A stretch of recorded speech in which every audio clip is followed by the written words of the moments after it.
Bonjour et bienvenue sur la chaîne de Nanto le Gobelin Noob. Aujourd'hui, c'est le moment de règles et de bataille de notre fascicule numéro 28. On démarre évidemment avec les règles, avec la nouvelle partie de règles mise en page comme le livre de base, avec évidemment les blessures, donc comment est-ce qu'on alloue les blessures, comment est-ce qu'on tue les figurines, comment est-ce qu'on peut ramener aussi des figurines tuées. Donc, entre autres, certaines aptitudes donc, qui permettent de ramener des figurines qui sont tuées dans une unité. Et donc, il suffit de les placer à 1 pouce d'une des figurines justement de cette unité. Les figurines ramenées peuvent être placées à 3 pouces d'une unité ennemie seulement si une figurine de leur unité, qui n'a pas été ramenée à la même phase, est déjà à 3 pouces de l'unité ennemie. Ça, c'est une bonne information. Ça sous-entend que lorsque l'on fait un ralliement, il faut quand même qu'il y ait encore des unités des figurines, donc de l'unité pour pouvoir faire un ralliement. On ne doit pas pouvoir faire un ralliement d'une unité entièrement détruite. On peut aussi évidemment guérir de ses blessures. On a les blessures mortelles, on se rappelle, bien sûr, on connaît bien cela. On nous rappelle aussi comment fonctionne la phase de déroute avec le test de déroute. On n'oublie pas, donc c'est 1 dé. Si notre somme entre la valeur du dé et le nombre de figurines qui ont été tuées à ce tour-ci de l'unité est inférieur à notre bravoure, et bien notre test de déroute réussit. Et donc on n'en a pas d'autre. S'il rate, on élimine automatiquement le nombre de figurines qui correspond à la différence entre les deux. On n'oublie pas aussi que à la fin d'une phase de déroute, il ne faut pas que les unités soient scindées. Donc autrement dit, il faut bien qu'il y ait une cohérence dans l'unité. On nous amène aussi une nouvelle aptitude de commandement durant la phase de déroute. Cette nouvelle aptitude de commandement, c'est présence exaltante. Elle se dit comme ceci: les chefs de ces puissants guerriers restent impassibles, poussant leurs camarades à relever tous les défis. En fait, tout bêtement, cette aptitude de commandement, donc qui nous coûte 1 point de commandement en phase de déroute, permet tout simplement de pouvoir désigner une unité qui aurait dû faire une phase de déroute et qui n'en fera pas, tout simplement. Et puis après, bien évidemment, on arrive à la fin du round de bataille, donc ça on le connaît bien, on a l'habitude maintenant. Sur le tutoriel, on a l'habitude aussi. En fait, c'est exactement ce qu'on vient d'expliquer. Là, le tutoriel est très simple, parce que très clairement, la présence exaltante n'est pas la plus compliquée des aptitudes de commandement à comprendre. Autrement dit, on va avoir ici l'exemple des Praetors qui sont contre les éventreurs. On a un grand nombre de figurines qui ont été éliminées pendant ce tour, et en fait, les éventreurs devraient faire un jet de sauvegarde, un jet de déroute, tout simplement, un test de déroute. Mais en utilisant présence exaltante, en utilisant 1 point de commandement pour utiliser l'aptitude présence exaltante, eh bien on va éviter d'avoir à faire ce test de déroute aux survivants. Et donc, on va sauvegarder, techniquement, on va sauvegarder le reste de notre unité. Tout simplement. On va aussi profiter des différentes illustrations, encore une fois. Alors c'est pas des illustrations de dessin, c'est des illustrations de bataille. Ce qui est sympa, encore une fois, c'est que ce sont des photos des figurines mises en situation. Donc, outre les décors qui sont absolument extraordinaires, on va aussi pouvoir s'en servir comme base aussi d'apprentissage pour notre peinture, voilà, tout simplement. Lorsque vous voyez ceci, voilà, ça va vous donner des idées sur quelle couleur je vais pouvoir utiliser, comment est-ce que je vais pouvoir le peindre, est-ce que je vais y faire un brossage, etc., etc. Vous voyez, là, on est sur clairement, on a un schéma de couleurs alternatif à celui qu'on connaît pour nos Stormcast. Vous voyez, parce que là, on est sur une base bleu-grise. Ici, on est plus sur une base assez moderne, avec des armures en lead bleacher, enfin voilà. Ça peut nous être utile aussi pour trouver des idées de peinture, de changement, pour trouver aussi des idées, pourquoi pas, de mise en situation, de diorama, ou même de table de bataille, hein, bien évidemment. Parce que quand vous voyez ça, ça fait rêver, ça fait rêver. On passe ensuite à la charte d'unité pour... Alors, on a 3 chartes d'unité cette fois-ci. Pourquoi ? Eh bien, parce que déjà, comme avec Manoc le Rusé et sa bande, comme c'est une bande Underworld, en fait, il y a 2 traitements différents. Il y a le traitement du héros, on va dire, de la bande, donc Zarbag ici. Un traitement aussi pour les crevards de Zarbag, c'est-à-dire donc la bande de Zarbag. Et puis, on a aussi la charte d'unité des fanatiques crabouilleurs. Les fanatiques crabouilleurs, c'est une typologie spécifique d'unité de ville de Fiel Obscur, qui est super intéressante. Et en fait, la petite particularité, c'est qu'on n'a pas les figurines de fanatiques crabouilleurs. Sauf que l'un des crevards de Zarbag est un fanatique crabouilleur. En l'occurrence, on a, chez les crevards de Zarbag, on a une unité qui s'appelle Snirk Surtong, qui est un fanatique crabouilleur. Et donc il est facilement repérable, hein, c'est celui qui est sur un boulet. Voilà, un boulet d'attaque.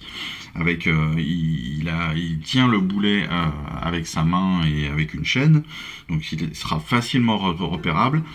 Si vous voulez à peu près une ordre d'idée, c'est un mec qui tient un marteau d'athlétisme. Voilà, ça vous permet de le repérer facilement. Donc lui, c'est un fanatique crabouilleur, au même titre que la vraie unité de fanatique crabouilleur qu'on va recevoir dans les prochains numéros. Alors, je crois que c'est plutôt vers la fin, mais voilà, ça nous permet aussi d'avoir cette base d'informations là. Donc, Zarbag, ce qui est important, c'est que déjà, c'est un sorcier. Ça veut dire qu'il peut lancer des sorts à votre face de héros et tenter de les dissiper. Donc ça, c'est plutôt une bonne nouvelle. Mouvement de 5, sauvegarde de 6, bravoure de 5, blessure de 5. J'avoue que je comprends pas trop l'intérêt d'avoir une bravoure pour un personnage unique. Zarbag étant un personnage unique. Mais bon. Il a 3 aptitudes. Fiel, Foller, Renifleur. Donc, on va la lire très simplement. Au début de votre phase de héros, jetez un dé, et sur un 4+, cette unité peut tenter de lancer un sort supplémentaire. Donc, comme vous l'avez compris, très facilement, Zarbag est un sorcier de haut niveau qui va pouvoir lancer potentiellement deux sorts. Plutôt cool. Face de la mauvaise lune, sa deuxième aptitude, face de la mauvaise lune est un sort ayant une valeur de lancement de 5. Donc il va falloir faire au-delà de 5 sur les 2 dés. Toujours avec la possibilité de se le faire annuler par l'opposant, bien sûr. S'il est lancé avec succès, on va choisir une unité ennemie qui est à 3 pouces minimum et qui est visible, et l'unité qui sera choisie devra se replier. Si elle ne peut pas se replier pour une raison quelconque, elle subira alors D6 blessures mortelles à la place.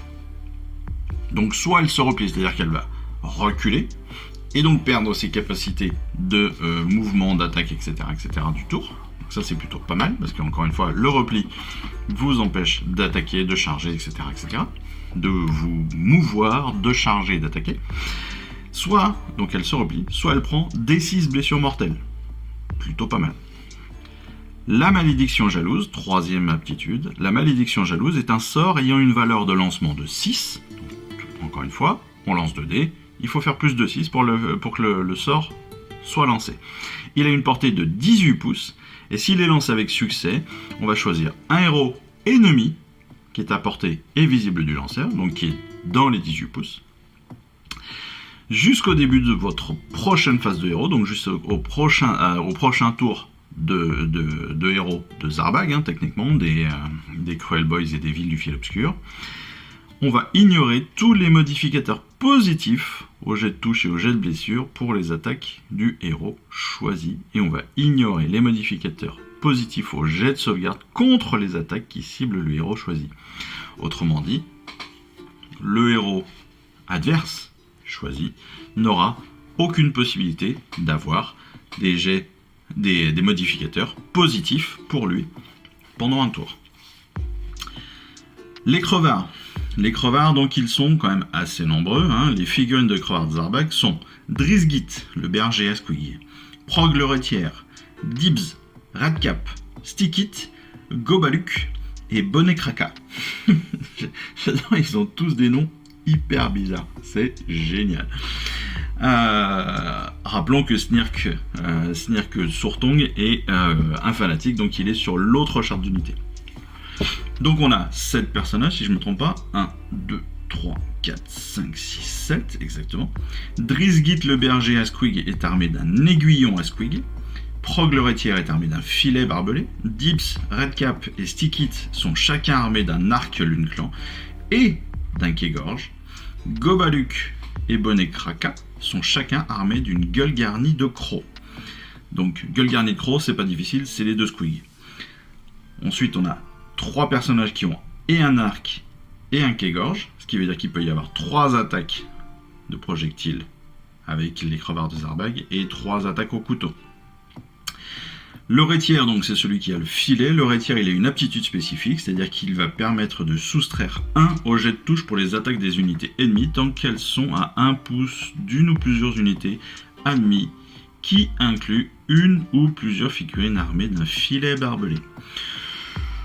Autrement dit, si vous avez votre rétière armée d'un filet barbelé, eh bien les jets de touche adverses vont être diminués de 1 sur les phases de combat.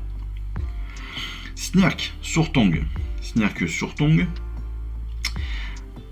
Ce qui est assez bizarre, c'est que Snirk Surtong, donc il est sur la charte d'unité des fanatiques rabouilleurs, mais son aptitude à lui est sur celle des crevards, parce qu'il fait partie des crevards.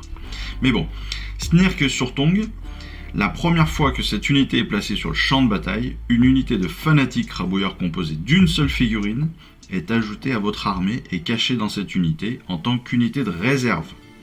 Donc Snirk Surtong est une figurine de réserve, si je comprends bien. Donc ça veut potentiellement dire qu'on peut le faire apparaître après. Mais ce, pour la première fois que cette unité est placée sur le champ de bataille. Attention, donc s'il n'y a pas en question de ralliement ou quoi que ce soit, il ne revient pas. C'est vraiment, voilà, on a une figurine de réserve, mais au début de la partie. Troisième aptitude, protéger le boss. Donc avant d'allouer une blessure ou blessure mortelle à un Zarbag ami, ou au lieu de faire un jet de protection contre une blessure ou blessure mortelle censée être allouée à un Zarbag, si les crevards de Zarbag sont à 3 pouces de lui, eh bien on peut jeter un dé. Sur 1 et 2, la blessure va à Zarbag normalement. Sur 3 et plus, elle est allouée à l'unité, au crevard. Tout simplement. C'est un peu le même système, hein, très clairement, de Manoc et de sa bande rusée. Il n'y a pas de souci là-dessus. Ou même des mythoclastes aussi, je crois. Ou des prétors, je sais plus. Je crois que c'est les prétors qui ont plus ou moins la même aptitude. Ensuite, pour justement Snirk Surtong, qui est donc un fanatique crabouilleur, lui, il a des caractéristiques qui sont déjà complètement différentes. Alors, pourquoi ? Parce qu'il est plus fragile, il n'a qu'une seule blessure. Donc il n'a qu'un seul point de blessure. Il a une sauvegarde à 6+. Comme les autres, ça reste un vil du fiel obscur, c'est assez fragile, en tout cas c'est compliqué à sauvegarder. Il a une bravoure de 10, non pas lui, mais en fait c'est plus les unités de fanatiques crabouilleurs qui ont des bravoures de 10. Ce qui est plutôt pas mal, parce que ça veut dire que c'est compliqué, ça veut dire que c'est quand même des mecs courageux. Et il a un mouvement de 2d6, donc ça veut dire qu'il peut bouger jusqu'à 12 pouces. Donc chacune des figurines fanatiques est armée de chaînes et de boulets, ça classique. Ils ont 2 aptitudes. La première est lâcher les fanatiques. Pendant le déploiement, au lieu de placer cette unité sur le champ de bataille, vous pouvez la mettre de côté et dire qu'elle est cachée en tant qu'unité de réserve. Une unité peut être cachée pour chaque unité de Grotz Lune-Clan d'au moins 5 figurines qui est sur le champ de bataille et qui n'a pas le mot Squig ou fanatique. Donc il faut bien que ce soit des Grotz Lune-Clan. Par contre, ils n'ont pas besoin d'être Squig ou fanatique. Ça, c'est le premier point. Donc, une figurine, une unité cachée pour chaque unité d'au moins 5 figurines. Ça peut être intéressant. À la fin du déploiement, on peut choisir secrètement une unité ennemie sur le champ de bataille pour que cette unité y soit cachée et noter cette information sur un morceau de papier. L'unité choisie doit être une autre unité de Grotzlund Clan d'au moins 5 figurines et n'ayant pas le mot Squig ou Fanatique. Donc si on a une autre unité qui n'a pas Squig, qui n'a pas Fanatique, on peut y intégrer secrètement des Fanatiques Crabouilleurs qui seraient venus se cacher au milieu. Au début de la phase de charge, on peut lâcher justement cette unité. Si vous le faites, on va la placer entièrement à 3 pouces de l'unité dans laquelle elle s'était cachée, à plus de 3 pouces d'une unité ennemie. Si elle est lâchée à votre phase de charge, elle peut tenter une charge à cette phase. Si l'unité dans laquelle cette unité est cachée est détruite avant qu'elle soit lâchée, avant de retirer la dernière figurine de l'unité dans laquelle elle est cachée, il faut placer l'unité donc de Fanatique Crabouilleur à 6 pouces de la dernière figurine, puis retirer la dernière figurine. Ça veut dire quoi? Ça veut dire que pendant la phase de charge, on va pouvoir faire sortir, on va dire, les Fanatiques Crabouilleurs. Si on les fait sortir, on les place à 3 pouces de l'ennemi et de cette unité. Si on n'a pas le temps de les faire sortir avant que l'unité techniquement soit détruite, eh bien on va pouvoir malgré tout les faire sortir, mais cette fois-ci à 6 pouces de la dernière figurine qui sera détruite. Enfin, dernière aptitude pour les Fanatiques Crabouilleurs, c'est la mort tournoyante. En fait, la mort tournoyante permet tout simplement d'utiliser une aptitude simple qui est frappe en premier. Je rappelle que frappe en premier permet d'attaquer, dans tous les cas, permet d'attaquer en premier lorsqu'on est en combat. Donc ça, c'est plutôt, encore une fois, plutôt très intéressant. On se fait charger. D'accord? Les fanatiques se font charger. Une unité de Stormcast arrive dessus, il charge. Normalement, c'est l'unité des Stormcast qui viennent de charger, qui vont débuter le combat. Avec cette aptitude frappe en premier, eh bien ce sont les Fanatiques Crabouilleurs qui vont commencer l'attaque, puis derrière les Stormcast, puis s'il y a d'autres unités Ville du Fiel Obscur, en l'occurrence s'ils ont été cachés au milieu d'une autre unité, ce serait la deuxième unité qui prendrait le tour suivant.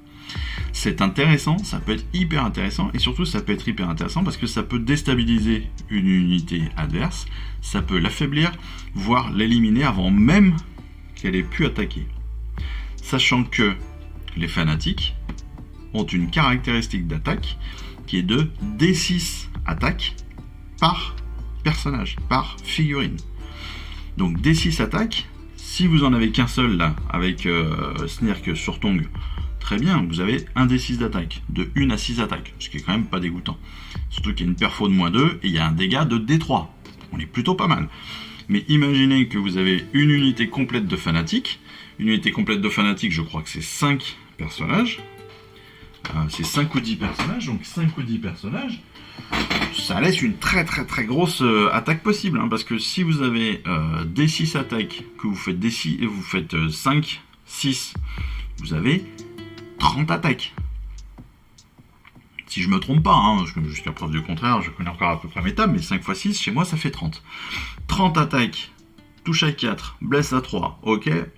Si en plus vous avez une petite aptitude de commandement dessus, qui vous permet de baisser ça à 3 à la touche et 3 à la blessure, ou un truc comme ça, perfo de -2, dégâts de D3. Imaginons, dans le plus beau des cas extraordinaires, vous arrivez à 30 attaques, vous faites 30 blessures, vous faites un D3, on peut monter à 90 blessures, 90 dégâts en un tour. Hein. Ça peut être énorme, 90 dégâts, il y a de quoi faire, il y a de quoi tuer 2-3 bestioles. Hein. Donc voilà. Très bonne unité que les fanatiques crabouilleurs, très bonne unité que les Zarbag et sa bande de crevards. Donc Là aussi, j'espère que vous avez pu vous faire plaisir sur la peinture. Moi, j'avoue que c'était pas mal, j'ai bien aimé. C'était assez simple. Un petit peu long parce que forcément beaucoup de détails, mais assez simple malgré tout, donc moi j'ai bien aimé. Maintenant, j'espère que vous avez pu aussi vous faire plaisir à ce titre-là.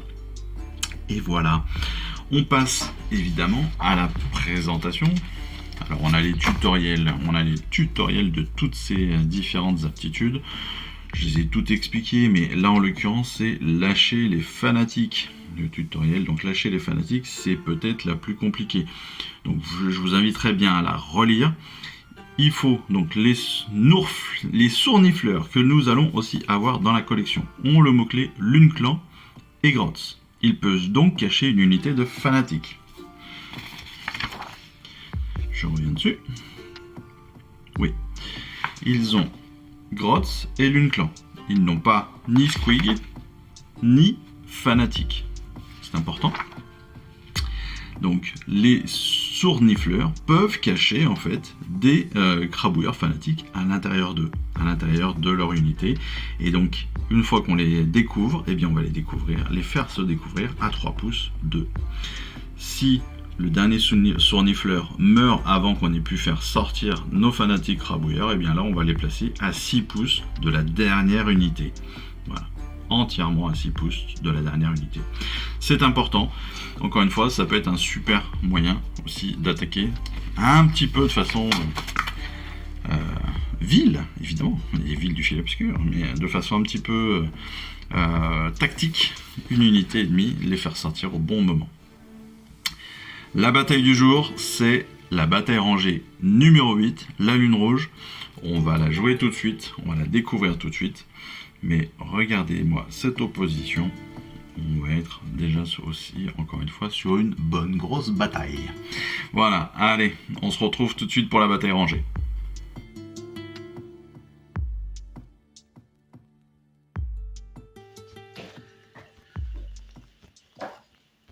Bataille rangée numéro 8. C'est la Lune Rouge. La mauvaise lune se lève. Afin d'aider les forces de la destruction, le célèbre chaman Zarbag a localisé la mauvaise lune, l'étrange corps céleste vénéré par les villes du Fiel Obscur, et s'est préparé à combattre dans sa lumière maladive.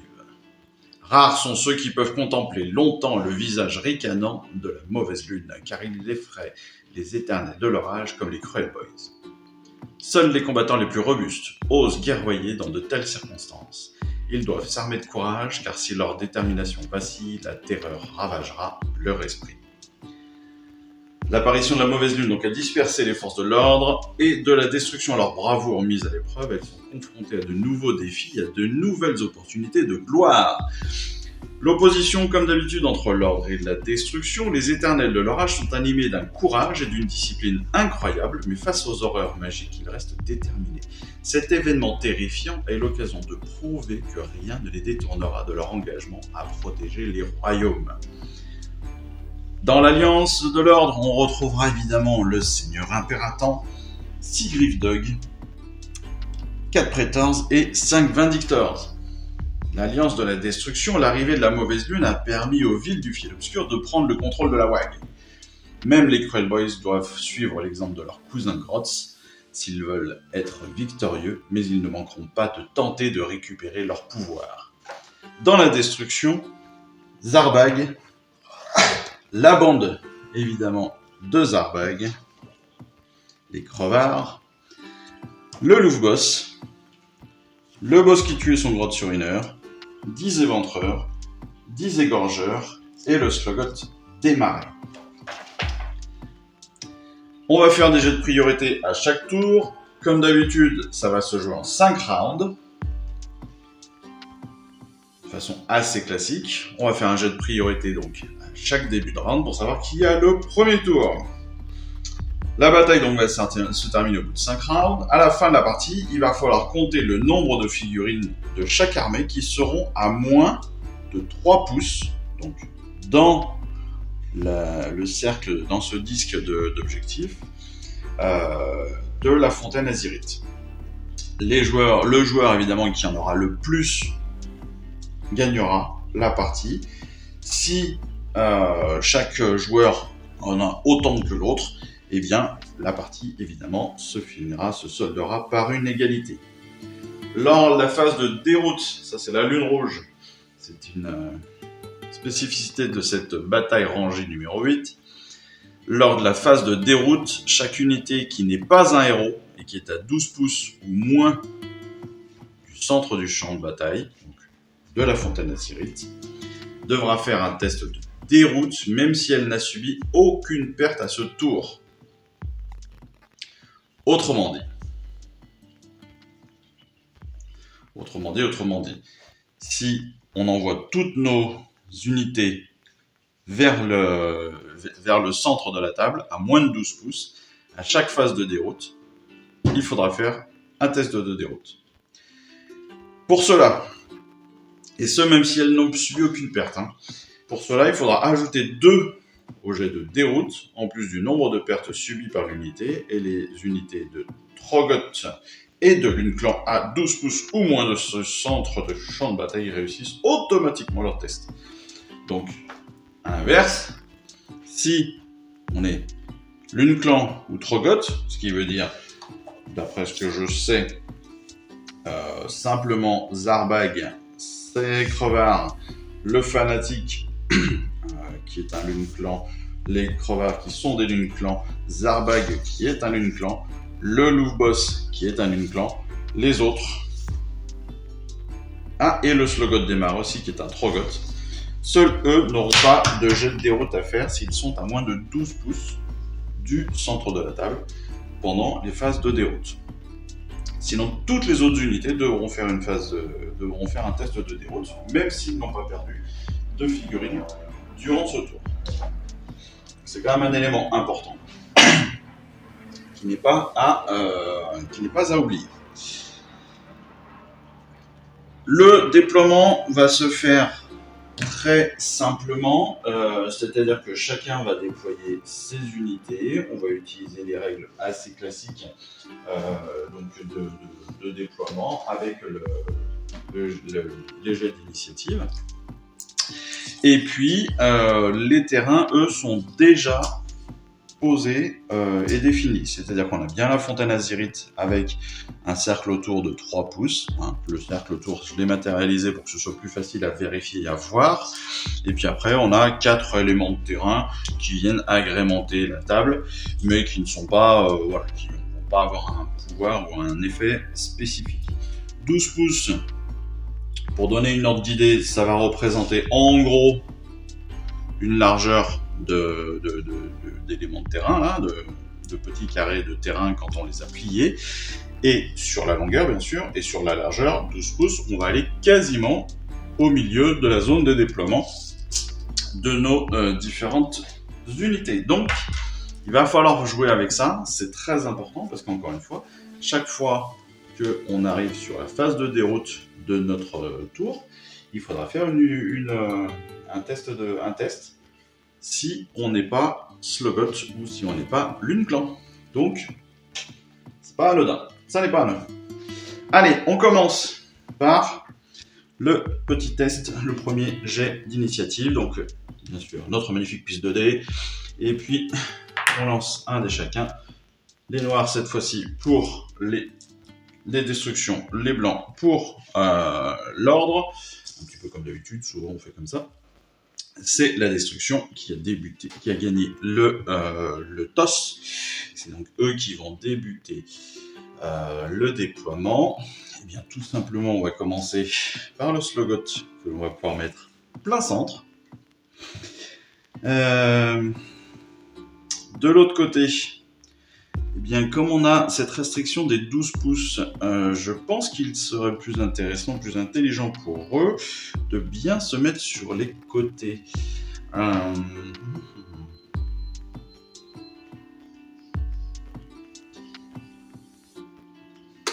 va commencer peut-être par le Seigneur Impératant qui va se mettre par ici, voilà, gentiment sur le bord. De toute façon, on sait souvent que le premier tour n'a pas grand effet. Alors, Zarbag. Logiquement, Zarbag et ses crevards, ce sont 2 unités, enfin c'est une unité ensemble, mais 2 unités parce qu'il y a 2 fiches d'unités, donc je ne sais pas si on la considère comme une seule ou deux. Chaque fois, je le gère plus ou moins comme une seule. Les Praetors, on va peut-être les mettre, on va les mettre avec le Seigneur Impératant. Pourquoi? Parce qu'on rappelle que les Praetors ont une capacité de gardien aux âmes soudées et qui peut protéger un héros. Héros que le Seigneur Impératant est, bien évidemment. Ce sera aussi le général, le Seigneur Impératant, tandis que de l'autre côté, le général sera très certainement soit le boss qui tue, soit le louvre boss, en l'occurrence, pour cette partie, ce sera le louvre boss qui sera le général. Et le louvre boss que l'on va placer en plein centre, justement. Les Vindictors, eux, vont venir sur le côté droit, à l'opposé des autres unités. Donc, on y mettra les éventreurs en opposition. Éventreur, vous l'aurez peut-être remarqué, mais j'ai changé le champion pour une fois. J'ai utilisé le champion classique.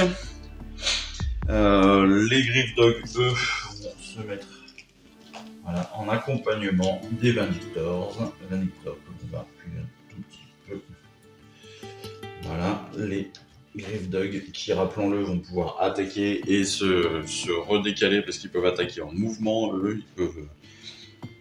Le boss qui tue va venir ici en soutien de ces éventreurs. Et puis la dernière unité, ce sont les égorgeurs qui vont venir eux aussi en accompagnement des éventreurs. Pour la simple bonne raison que c'est une très bonne chair à canon sur le principe. Et qu'en plus, ils ont des armes de jet de tir avec leurs grenades. Et ça aussi, ça peut être pratique à garder sous la main, surtout contre des Vindictors et des Griffdog.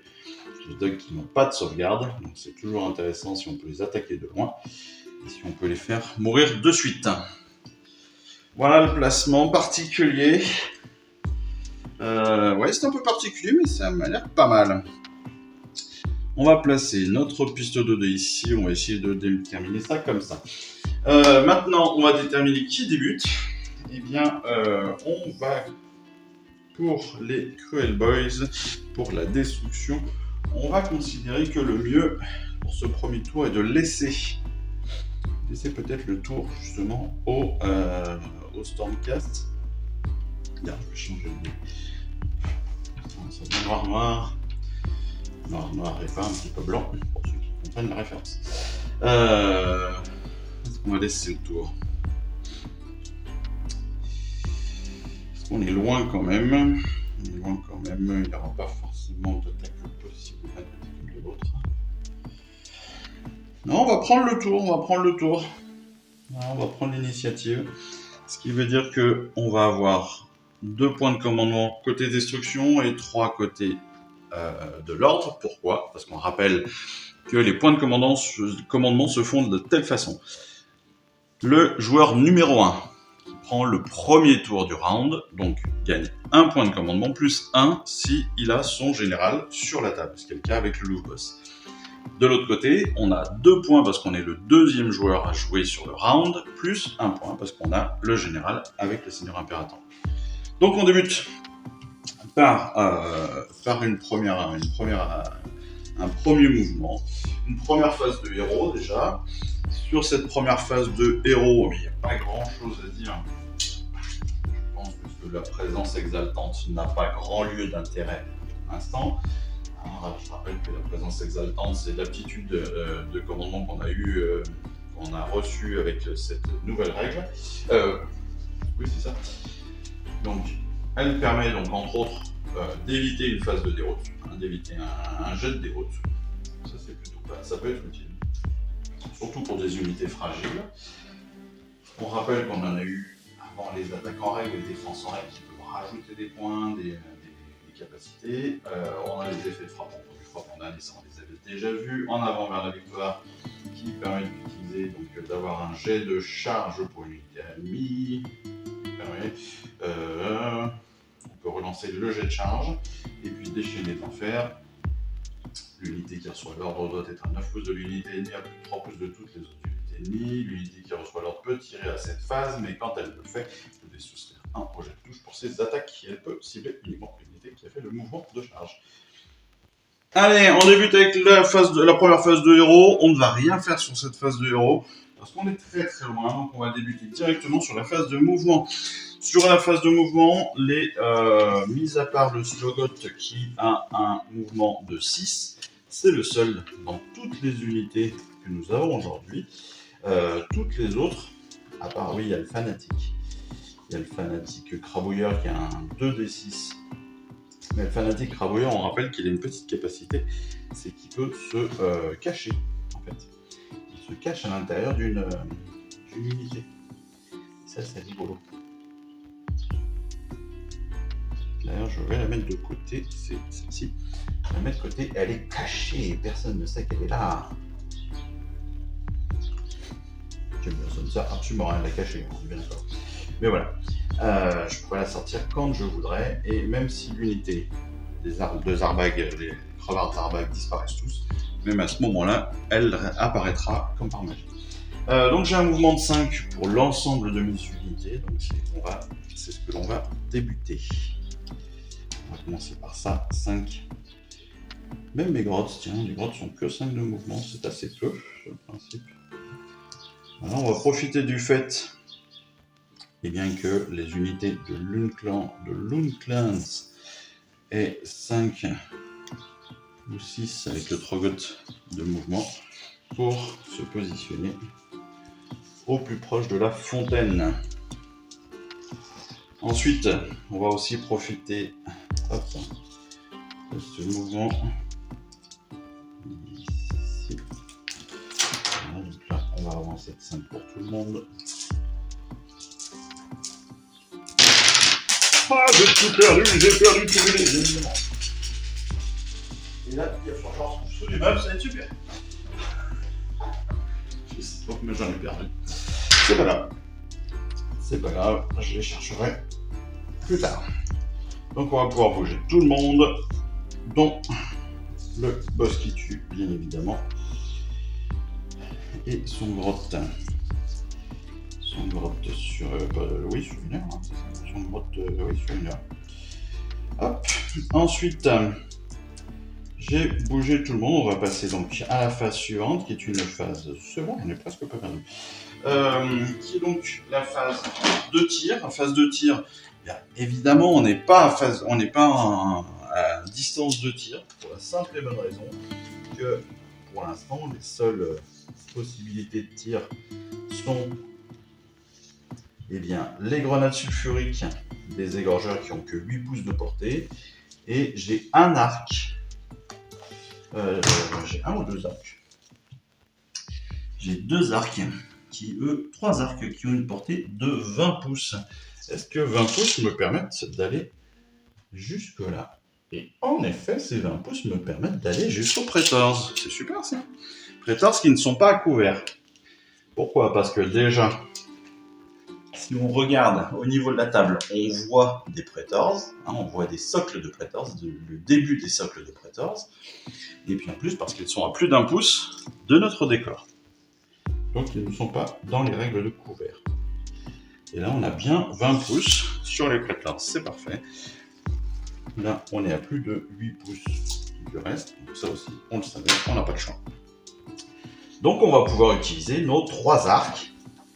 3 arcs qui ne sont pas d'une grande efficacité, il faut le dire. Hein. Ils ont une attaque chacun, ils touchent à 4, blessent à 4.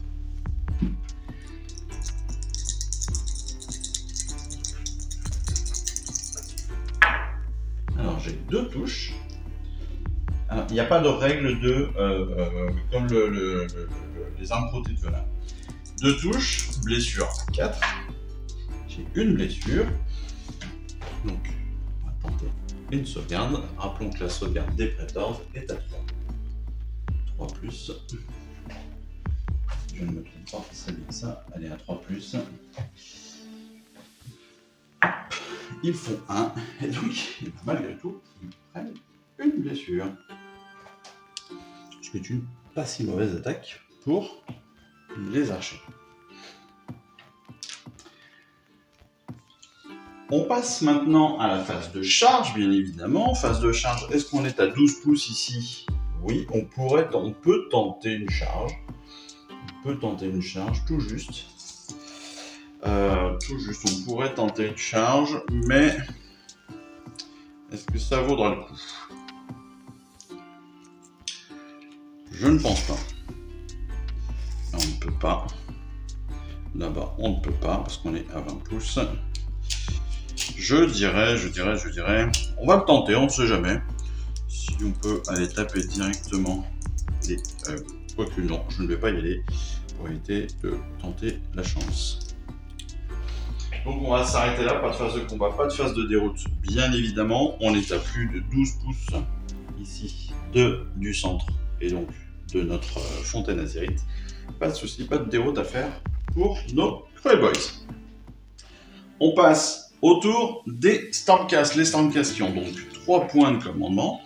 On va débuter par leur phase de héros. Phase de héros, bien pareil, pas grand chose à dire, je pense. Qu'est-ce qu'on pourrait leur proposer? Je ne pense pas grand-chose.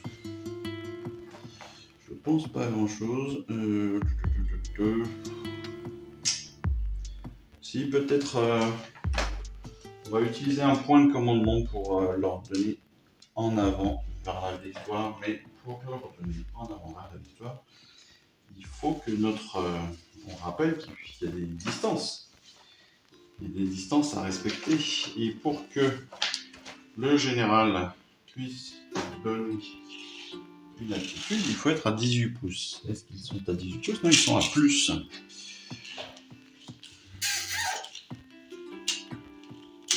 Alors, on va se donner quand même en avant vers la victoire, mais peut-être pour les prétors. Voilà. On le donnera tout à l'heure. Donc là, pour l'instant, on va rester à 3. Mais pour les prétors, ça pourra peut-être être utile pour essayer d'aller directement sur Zarbeg et ses compagnons. On va faire donc la phase de mouvement. Les Griffdogs, ils ont 9 pouces de déplacement. Il va pouvoir les amener très rapidement au combat. Les Vindictors ont 5 pouces.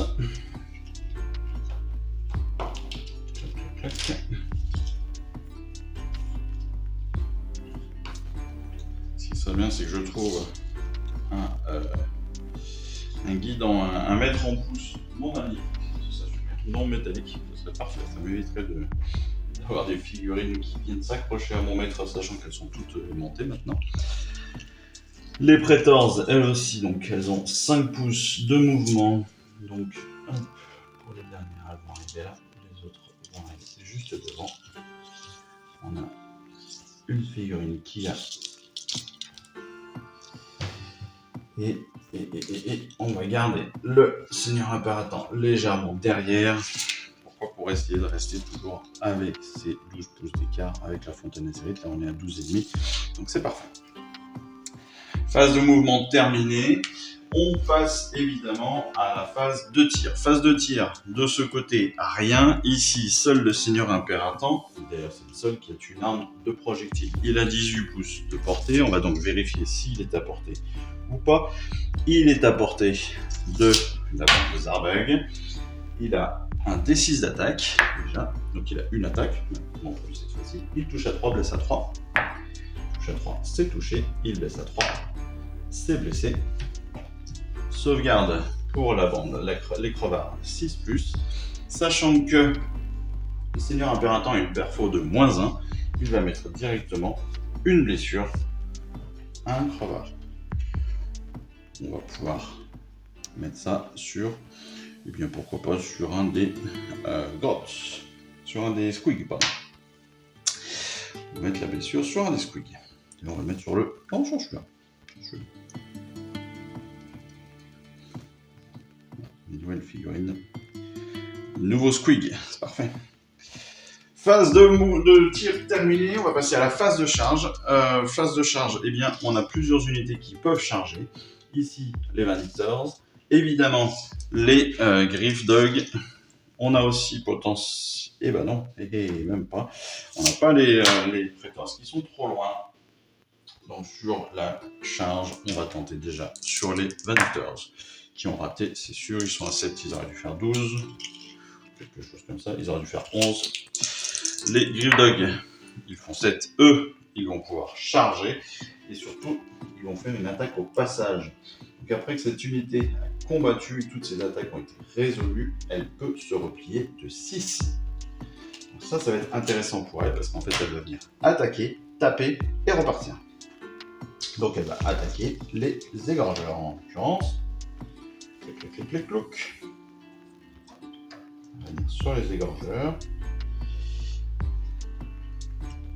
Et elle va repartir aussitôt. Donc 2, 4, 6, ils ont 4 attaques chacun, c'est très important. Donc comme ils sont 6, ça veut dire qu'ils ont 24 attaques.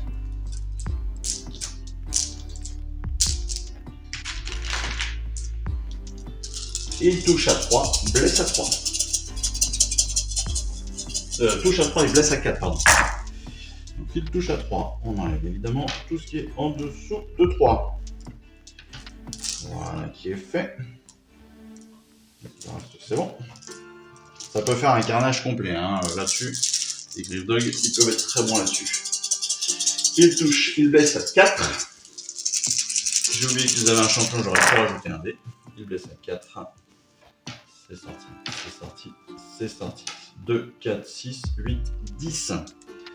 Ils ont fait 10 blessures. Ça tombe bien, il y a 10 figurines. La sauvegarde, rappelons-le, des égorgeurs est à 6+. 2, 4, 6, 8, 10. Donc il faut faire 10-6 pour ne pas avoir une unité complètement... Voilà, il n'y a que 2-6 qui sont faits. Ce qui veut dire qu'on a 8 figurines qui sont éliminées du jeu. Comme je vous disais, ça pouvait faire un véritable carnage. Voilà.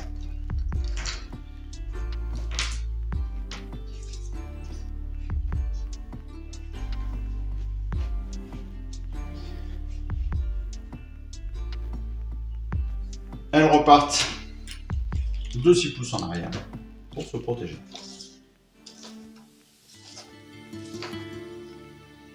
Voilà, phase de combat finie. Phase de déroute, eh bien la destruction va évidemment utiliser un petit point de commandement, bien sûr.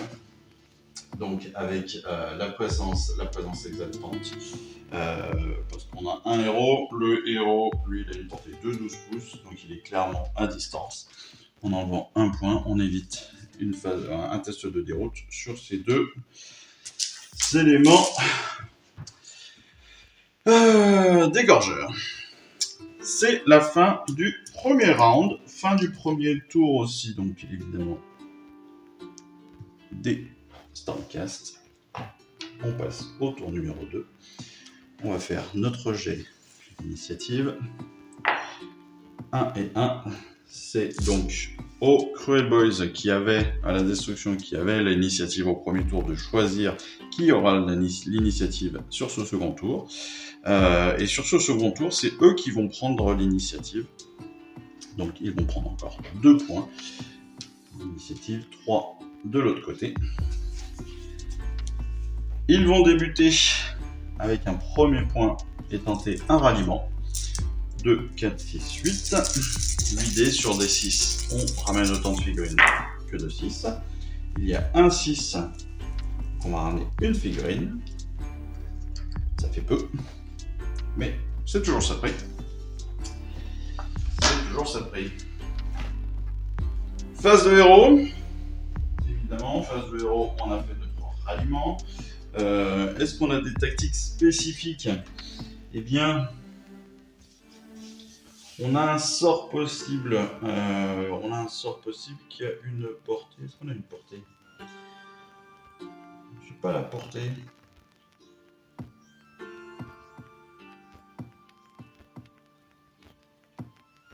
Si, elle est de 3 pouces. Ouais, c'est pas énorme.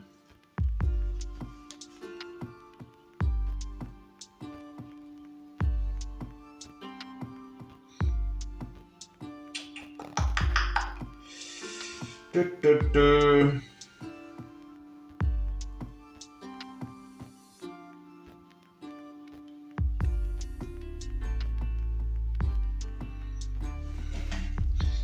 pas énorme, par contre, elle a le fiel follet renifleur, c'est-à-dire qu'au début de sa phase de héros, on va lancer un dé sur un 4+, elle pourra lancer 2 sorts. Ça peut être utile, on en fait un, pas de souci. Mais Zarbag est à 17 pouces. Et il me semble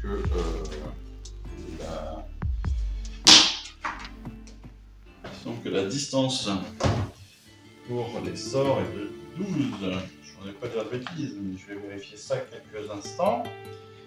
Alors, le temps que je revérifie ça pour la 150e fois, parce que je ne connais toujours pas ces 2 sorts qui sont le trait magique et le bouclier mystique. Je ne connais toujours pas ces distances, qui est quand même fou depuis le temps que je les joue.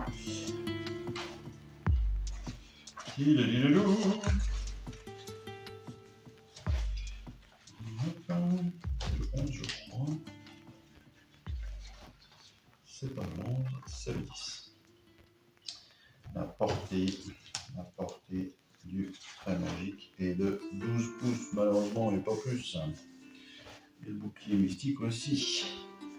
Alors, par contre, je vais pouvoir porter un bouclier mystique à 12 pouces. Donc, je vais lancer 2 dés sur un 5+. On pourra avoir ce bouclier mystique sur les crevards de Zarbag. Ça me paraît être une bonne idée. On fait 8. Comme il n'y a pas de sorcier en face, mais il y a un général, donc le général va pouvoir tenter contre un point de commandement. Il va pouvoir faire une action héroïque. Autrement dit, il va pouvoir faire une volonté héroïque qui va pouvoir essayer de dissiper un sort.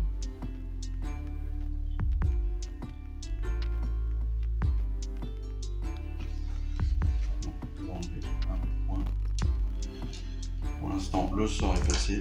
J'ai dit qu'il avait fait 8. Là, il fait 8 aussi. Il ne fait pas plus. Donc le sort est bien passé. On est donc... Hop. Et donc, une amélioration de la sauvegarde de nos crevards. Parfait, ça. C'est une bonne chose pour les crevards. Hop. Ensuite, phase de héros terminée, on va passer à la phase de mouvement. Phase de mouvement, eh bien, on va faire bouger toutes nos unités, bien sûr. Je pense que c'est une bonne idée, ou pas d'ailleurs. Non, les crevards vont rester là, le loup boss va rester là aussi. Le Slogot va pouvoir tenter quelque chose. Peut-être il a 6 pouces de déplacement. Il va tenter de se rapprocher des Vindictors. Je pense que c'est la meilleure idée pour lui. 6 pouces, hop, ça le fait arriver ici. On a 5 pouces de mouvement pour les Vindictors, pour les Éventreurs. Pareil pour les Égorgeurs.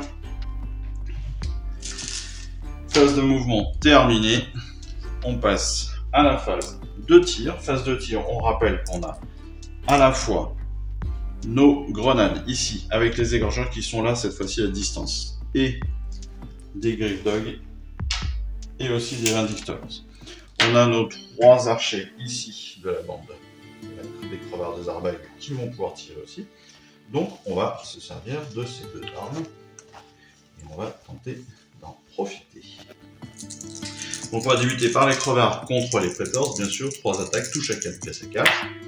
Alors on a 2 touches comme tout à l'heure, blesse à 4. J'en ai raté un, il y a déjà une touche. Il y a 2 blessures. 2 blessures, sauvegarde à 3+ pour les Praetors. 1 et 2, donc il y a 2 blessures, ce qui veut dire qu'on a un Praetors qui est éliminé. Parce qu'il y avait déjà une blessure, ils ont 3 points de vie. C'est parfait. De l'autre côté, 3 attaques, 3 égorgeurs, dont un qui est le champion, mais ça ne lui apporte pas grand chose de plus. Il nous reste.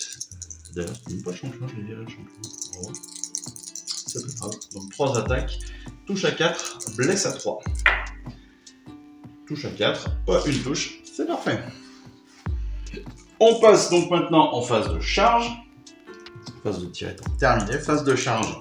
Et on va débuter sur les éventreurs qui chargent à 6. Ils vont bien charger sur ici sur les dogs. On a une charge potentiellement du boss qui tue 7. Il va aussi pouvoir y être. Il va se placer au milieu de tout ce bordel. Il va pouvoir taper. Et puis on va faire une charge pour le slugger démarrer aussi. Qui a lui aussi 7. Qui est Toronto Pile. C'est parfait. On est bon. On va passer maintenant donc à la phase de combat. Phase de combat. On va débuter avec, avec les éventreurs. Les éventreurs contre les Grave Dogs. 2, 4, 6, 8, 10, 12, 14, 16, 18, 20 et 21 dés. 21 dés d'attaque pour les éventreurs, comme toujours, car ils ont leur champion, donc ils ont un dé de plus. Et en plus, on rappelle qu'ils ont le trait de bataille à un côté de venin, donc sur un 6 à la touche, évidemment. Sur un 6 à la touche, ils ont des blessures mortelles.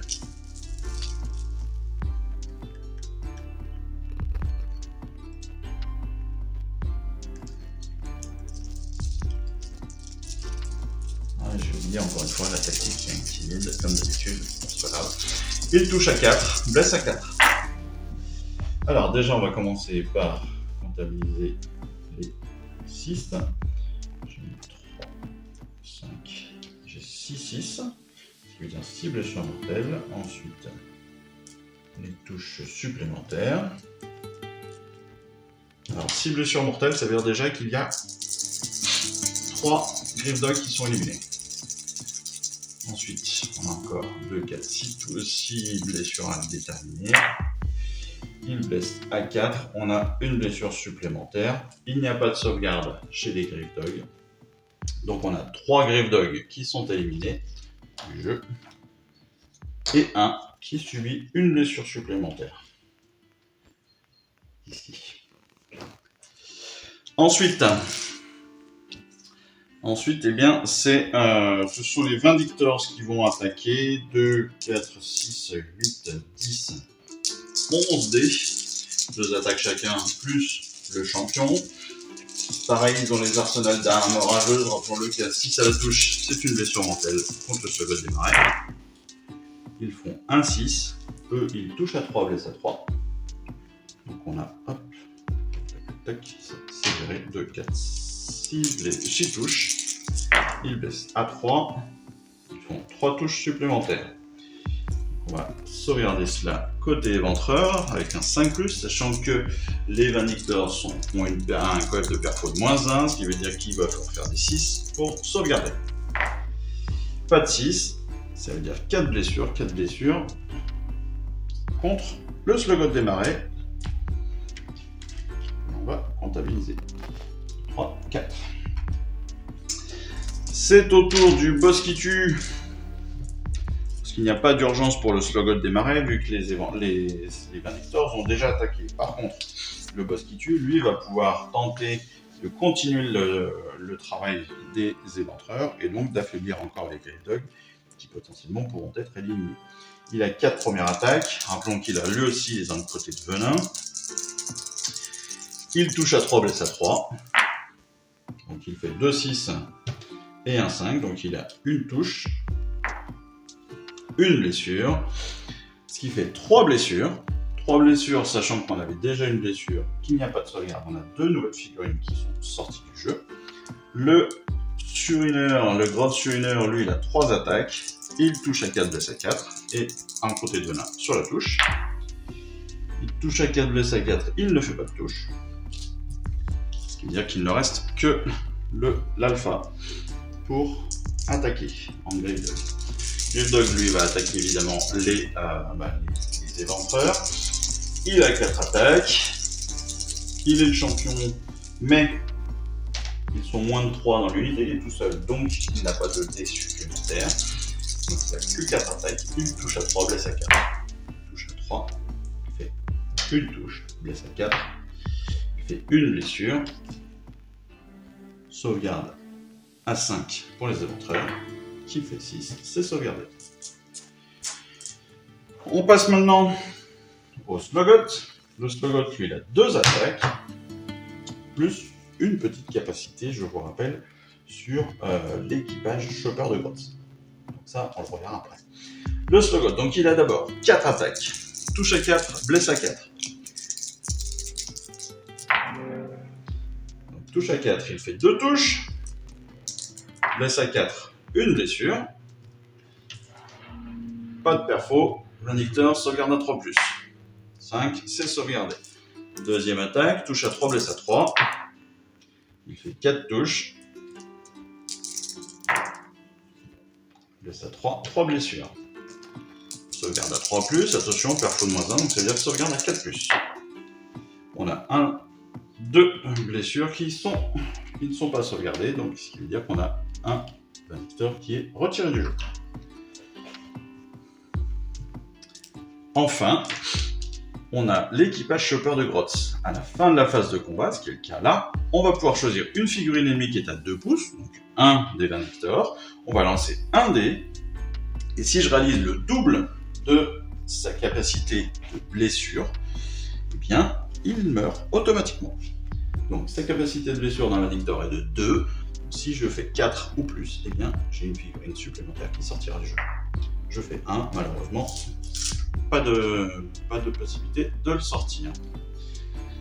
Et c'est la fin de notre phase de combat. Donc on va faire maintenant les phases de déroute. Phase de déroute. Alors, il n'y en a pas côté égorgeur, parce qu'on avait lancé on avait pris un point de commandement pour cela. De toute façon, c'était tout à l'heure. Là, on va avoir une phase de déroute pour les Griffdog, pour les Praetors et pour les Vindictors. On commence par les Praetors, qui ont une bravoure de 8. Impossible de rater, parce que 6 plus 1, ça fera 7. On ne pourra pas rater. Les Vindictors ont une bravoure de 7. 6 plus 1, ça fera 7. Donc on ne pourra pas rater non plus. Les Griffdog, par contre, eux, ont une bravoure de 6. Ils ont perdu 5 figurines. Donc, ça peut. Ils font 6. 6 plus 5, 11. La dernière figurine Griffdog est sortie du jeu. Et c'est justement au tour des... Hop. C'est au tour donc des Stormcast de débuter. Ils vont commencer potentiellement par un ralliement en utilisant un point de commandement. Ils vont tenter de faire rallier les Griffdog sur des 6. Il y en a un qui va pouvoir revenir. J'ai toujours pas la réponse sur la règle. Est-ce qu'on peut ou pas? Est-ce qu'on fait revenir une unité qui a été entièrement disparue ou pas? J'avoue que j'ai pas encore demandé. Donc voilà. Si vous avez la réponse, n'hésitez pas à me le mettre en commentaire. Est-ce qu'un ralliement est possible pour une unité qui a été entièrement sortie du jeu? Voilà, si vous avez la réponse, vous me la donnez. Ce sera avec plaisir que je l'appliquerai. Voilà. N'hésitez pas aussi à demander à votre magasin Warhammer qui aura la réponse aussi. On est sur la phase de héros, bien évidemment. Phase de héros, eh bien, on va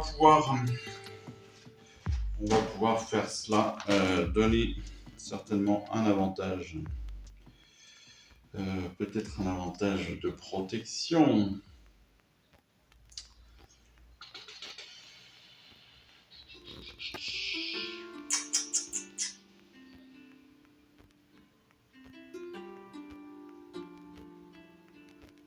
D'ailleurs non, on peut même pas le faire parce qu'ils étaient... Ah, ouais, donc non.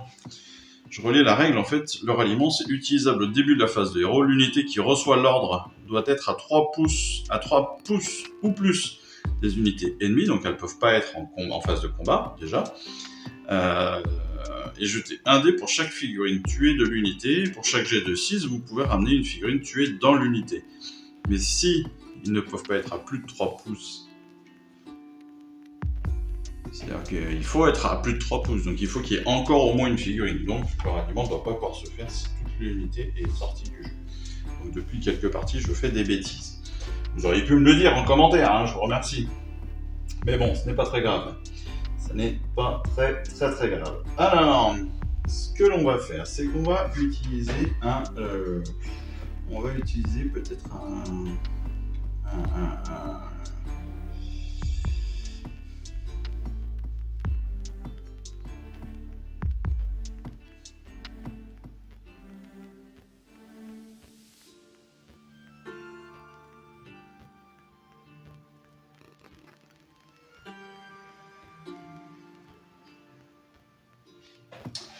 et ben on va utiliser un attaque en règle. Tout simplement, on va utiliser un point de commandement pour attaque en règle pour les Praetors qui vont pouvoir utiliser pendant leur phase de combat.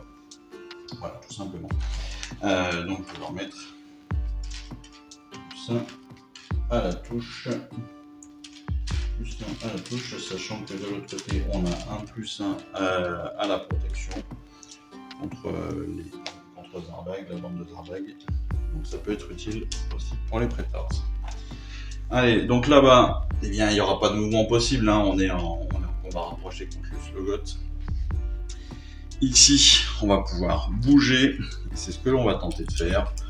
On va avancer toujours un petit peu sur le côté, pour éviter les 12 pouces, pour éviter la phase de déroute obligatoire à faire. On a déjà un tir qui va pouvoir se faire de la part du Seigneur Impératant, bien évidemment, parce qu'il est à moins de 18 pouces de toutes ses unités, donc il va tirer même contre un boss, hein, tant qu'à faire. Il va même tirer, s'il le peut, contre Zarbag, ça peut être utile. Il fait 2, donc il a 2 attaques. Il touche à 3, blesse à 3.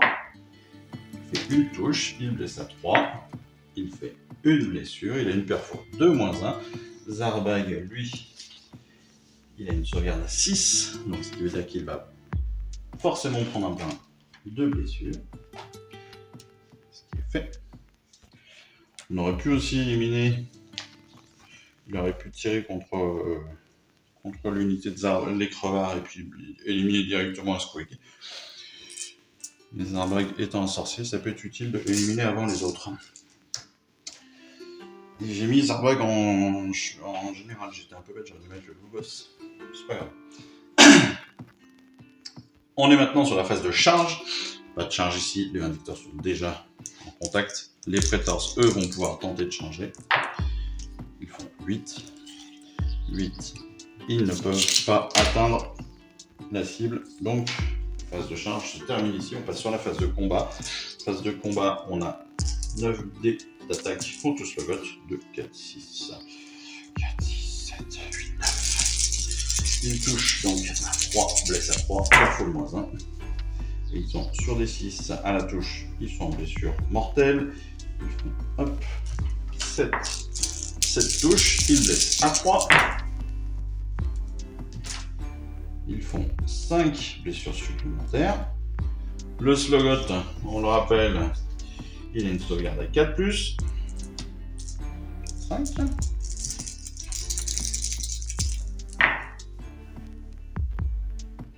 Donc 4+, il a 4 sauvegardes, donc il a une blessure, ça veut dire qu'il lui donne 3 blessures contre lui, 3 blessures supplémentaires contre lui. Et c'est à son tour de répondre contre cette agression de Vindictor. Il a donc 4 attaques dans un premier temps, il touche à 4, blesse à 4.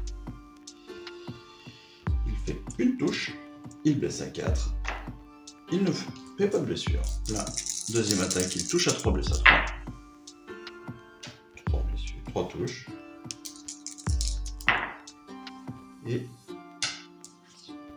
2 blessures. Avec une perfo de -1. On rappelle qu'on a une sauvegarde à 3+ pour les Vindictors, ce qui fait 4+ sur cette attaque. Il y en a une qui passe.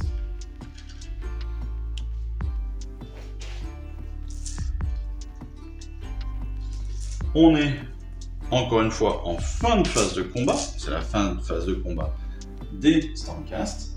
Ils vont donc pouvoir utiliser leur aptitude d'équipage de Chopper Grotz. Donc on rappelle que sur le double à minima des blessures des Manictors, une figurine sera éliminée. Ils font 2, on n'est pas du tout sur le double, on aurait dû faire 4+. C'est la fin de la phase de combat, on est tranquille, pas de phase de déroute à faire, parce qu'il n'y a pas d'unité à moins de 12 pouces de notre fontaine, donc tout va bien. On passe donc au round numéro 3, et on arrive donc sur ce round numéro 3 à notre nouveau jet de initiative. 5 et 1, ce sont encore les Grots qui ont... c'est encore la destruction qui a l'initiative, et qui va prendre l'initiative tout simplement. Donc 2 points et 3 points ici de commandement. On va débuter peut-être, on va voir si un sort pourrait passer. On est à plus de 12 pouces, donc on n'a pas de sort possible. On va lancer un sort quand même pour tenter de garder cet avantage avec le trait magique, avec le bouclier mystique. 4, le sort ne passe pas. La save est terminée.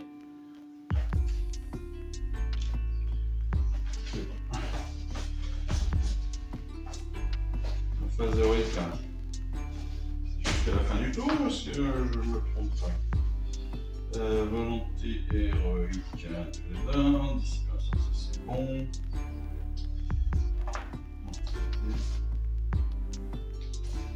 L'attaque en règle, c'est jusqu'à la fin du tour. Je suis en train de chercher, hein. Je suis en train de valider, j'essaie d'utiliser un maximum les aptitudes de combat pour ne pas les rater.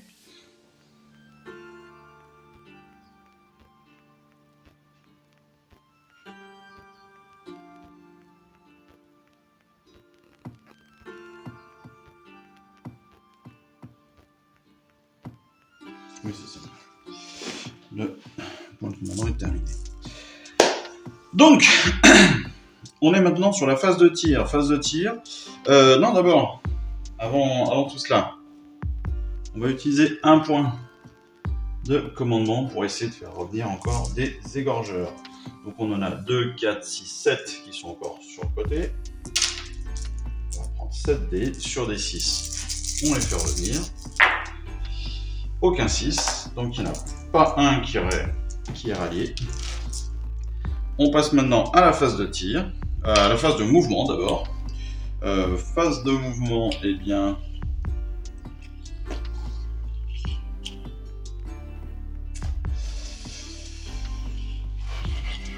on va pas bouger là-bas.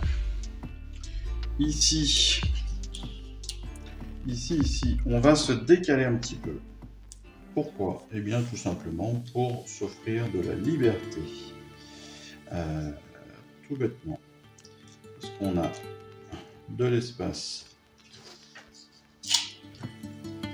On a de l'espace. On est surtout protégé, entre guillemets, par la fontaine azérite et par la Lootland. C'est toujours utile, il n'y a pas de test de déroute à faire pour eux, donc autant rester là, et autant se décaler un maximum pour attirer les Praetors vers nous. Pas de mouvement ici, parce que le Slogot est déjà en combat rapproché. On va pouvoir faire une charge pour aller taper directement si besoin était, et puis surtout, on va profiter là maintenant des phases de tir, donc de 3 tirs ici, de 3 tirs ici, donc ce serait dommage de perdre des points comme ça. On va commencer donc par les 3 égorgeurs qui ont donc une attaque, touche à 4, baisse à 3 avec leur grenade. Touche à 4, ils ont touché tous les 3. Ils blessent à 3, ils ont une perfo de -1. Touche à 3, donc il y a une touche. Perfo de -1, le Manictor doit faire un 4 pour sauvegarder, il fait 6, c'est sauvegardé. On a 3 archers donc avec la bande de Zarbag, les 3 archers ont touche à 4, blesse à 4. Contre les Praetors, il n'y en a pas un qui touche. Super les gars, c'est super.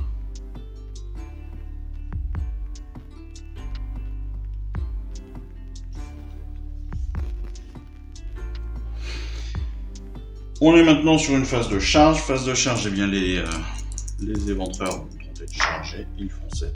Ils vont pouvoir charger sans aucun souci contre les Vindictors. J'ai oublié que j'aurais pu, pendant la phase de héros, c'est ça, la régénération, c'est durant la phase de héros, j'ai oublié de régénérer mon Slowcut.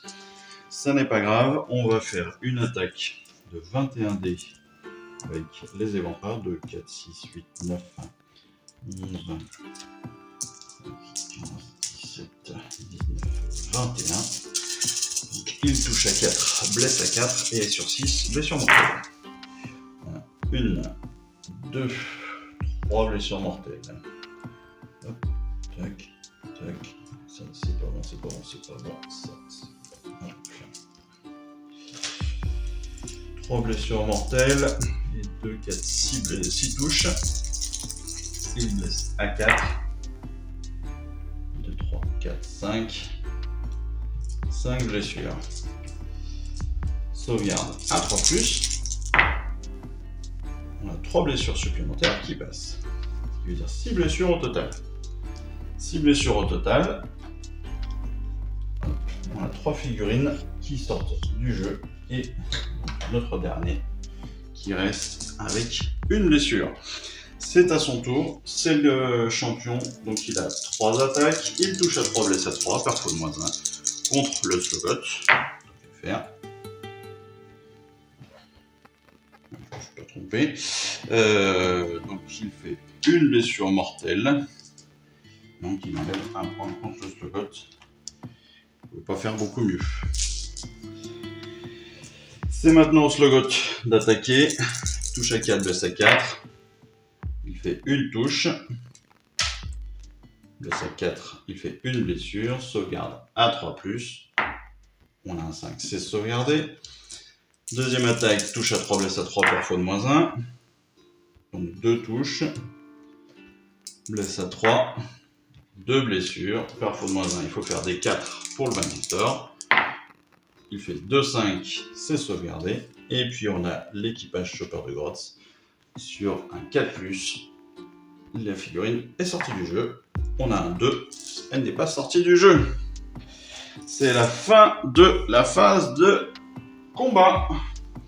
Il reste un Vindictor, ce qui est une très bonne chose pour les Stormcast. Ça veut dire qu'ils vont pouvoir tenter un ralliement à la phase de héros. Mais avant cela, on va faire évidemment la phase de déroute. Phase de déroute parce que les Vindictors, mine de rien, ont perdu 3 unités ce tour-ci. Donc ils ont une bravoure de 7. Donc on lance un dé. 1 plus 3, ça fait 4. On est en dessous des 7. Pas de souci. Aucune unité Stormcast est à moins de 12 pouces de la fontaine Azeroth. Donc aucun problème là-dessus. On passe maintenant donc au tour des Stormcast justement qui vont tout de suite prendre un point de commandement pour essayer de faire un ralliement. On a 4 figurines Vindictors qui sont sorties du jeu et il n'y en a aucune qui est ralliée. On va prendre un autre point pour tenter un sort, pour lancer un sort qui est à 18 pouces. On est à 18 pouces, donc ils ne vont pas pouvoir lancer de sort, mis à part un bouclier mystique. Donc on va enlever un autre point de commandement pour que le général lance un bouclier mystique sur les Praetors. Il fait 6. Zarbag va tenter de dissiper ce sort. Lui aussi fait 6. Donc le sort n'est pas dissipé. Et le bouclier mystique passe. On passe à la phase de mouvement. Ici, pas de mouvement possible parce que le Vindictor est déjà en combat rapproché. Mouvement par contre, ici, des Praetors qu'il va falloir. Ils vont être obligés de toute façon d'aller à l'attaque là parce qu'il va falloir faire du mouvement, il va falloir faire du sale, très clairement. Il va falloir tenter d'aller taper au plus proche des Loon Clans. Mais ils sont sous le coup d'une déroute. Mais avec la bravoure qu'ils ont, normalement, tout devrait passer tranquillement quand même. Je n'avais pas pensé à ça depuis le début. C'est pas grave.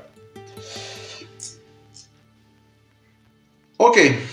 Phase de mouvement terminée. Phase de tir. Seul le seigneur impérator il attaque, dé de 6 attaques, il a 3 attaques sur ce tour. Il attaque les... il va attaquer la bande de Zarbag. 3 attaques, il touchait à 3, il n'en touche pas 1. Parfait. On passe à la phase de charge. Phase de charge des Praetors. 8.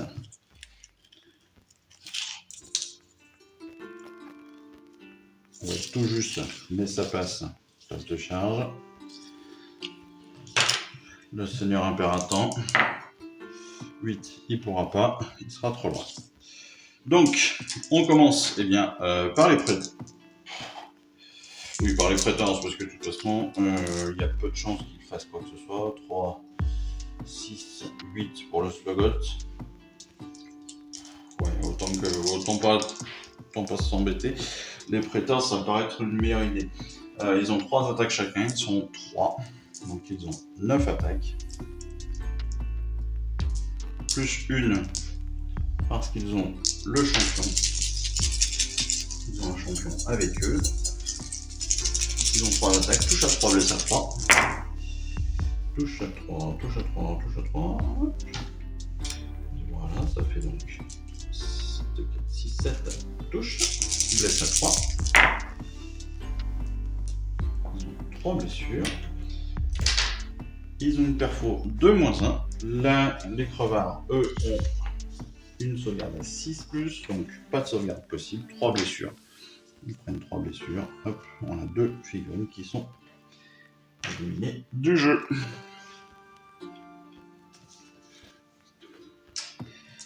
C'est au tour des crevards. C'est au tour des crevards qui vont attaquer.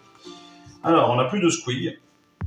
Donc plus de gueule garnie de crocs. Par contre, on a les aiguillons, on a le filet barbelé et les quais-gorges. Les quais-gorges qui sont portés par les archers, si je ne me trompe pas.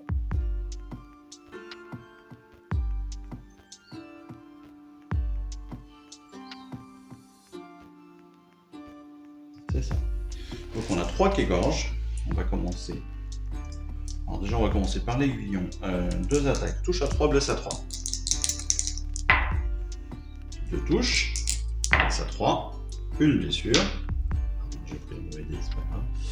Une blessure, sauvegarde à 3+, perfo de -1. C'est sauvegardé, pas de souci. Deuxième attaque. Touche à 3, blesse à 4. Touche à 3, on a une touche. Blesse à 4. Une blessure. Sauvegarde à 3. Tout sauvegarde à 3+. C'est sauvegardé.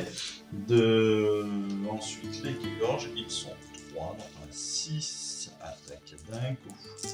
Touche à 4, blesse à 4. 3 touches. Blesse à 4. 2 blessures. Sauvegarde à 3+. Les 2 sont sauvegardés, pas de souci. On passe maintenant au Bandictor qui a 3 attaques contre le Slogot. Touche à 3, blesse à 3, il fait une touche, blesse à 3, il fait 2, il ne touche pas. Et il est en combat rapproché donc avec les éventreurs et le Slogot. Ce sont donc les éventreurs qui vont débuter cette petite bataille. Ils sont toujours 10.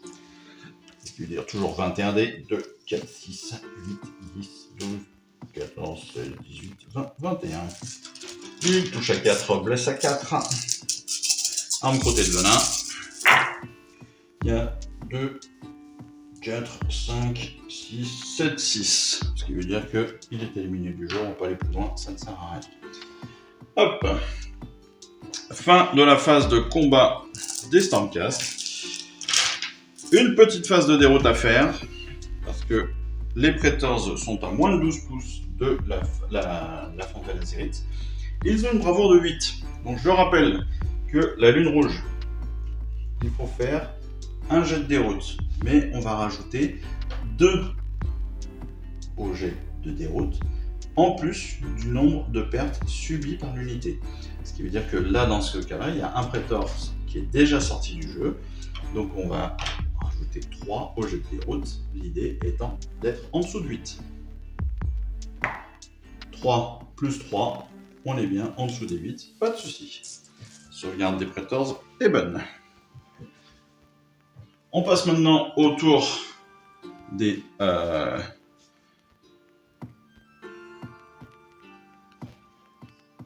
On est au round de 4. Et oui, on passe au round de 4. On passe au round de 4. On va faire un petit jet d'initiative. Jet d'initiative, c'est les Stormcast qui prennent l'initiative ce tour-ci.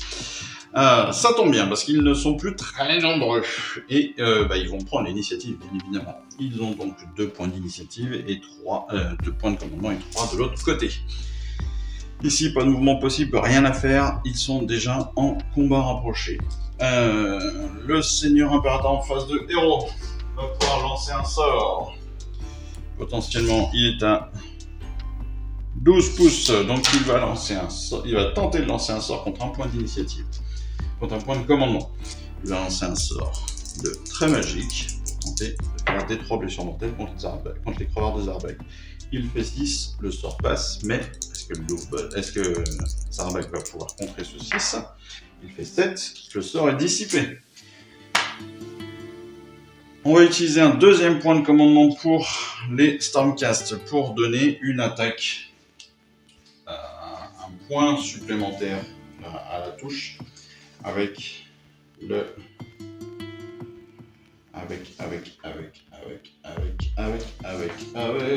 attaque en règle. Jusqu'à la fin de la phase d'attaque, ils auront un point supplémentaire sur les touches. On est maintenant sur la phase d'abord de tir. On a un des 6 d'attaque pour... Ça fait 5 attaques. Il fait 5 pour le seigneur impérateur qui touche à 3, blesse à 3. Touche à 3, donc on a 2 touches. Ensuite, blesse à 3. 2 blessures. Perfo 2-1 contre Zarbag. 2 blessures, ça veut dire qu'on a un nouveau personnage de Zarbag qui est retiré du jeu. C'est au tour maintenant c'est une phase de mouvement. Ils sont déjà là, les Praetors, en combat rapproché, donc on ne va pas les faire bouger. Par contre, le mouvement du Seigneur Impérateur va se faire 5. Il va tenter derrière, évidemment. Je te fais dans le désordre, bravo.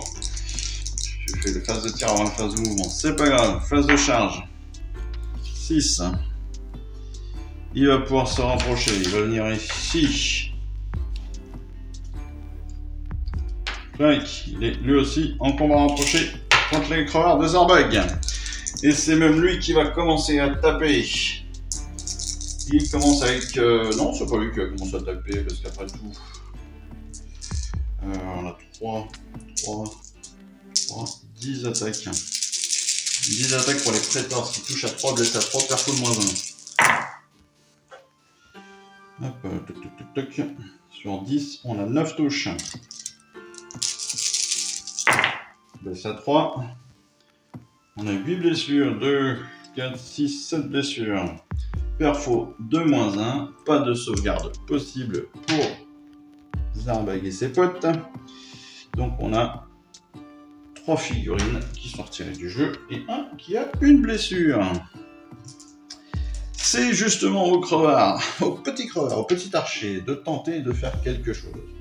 Donc, avec son magnifique...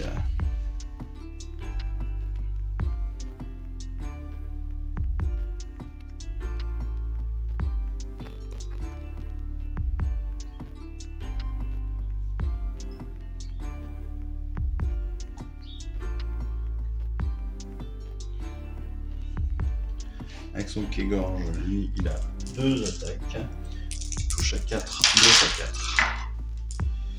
Et il ne touche rien du tout. Par contre, on va faire sortir, évidemment...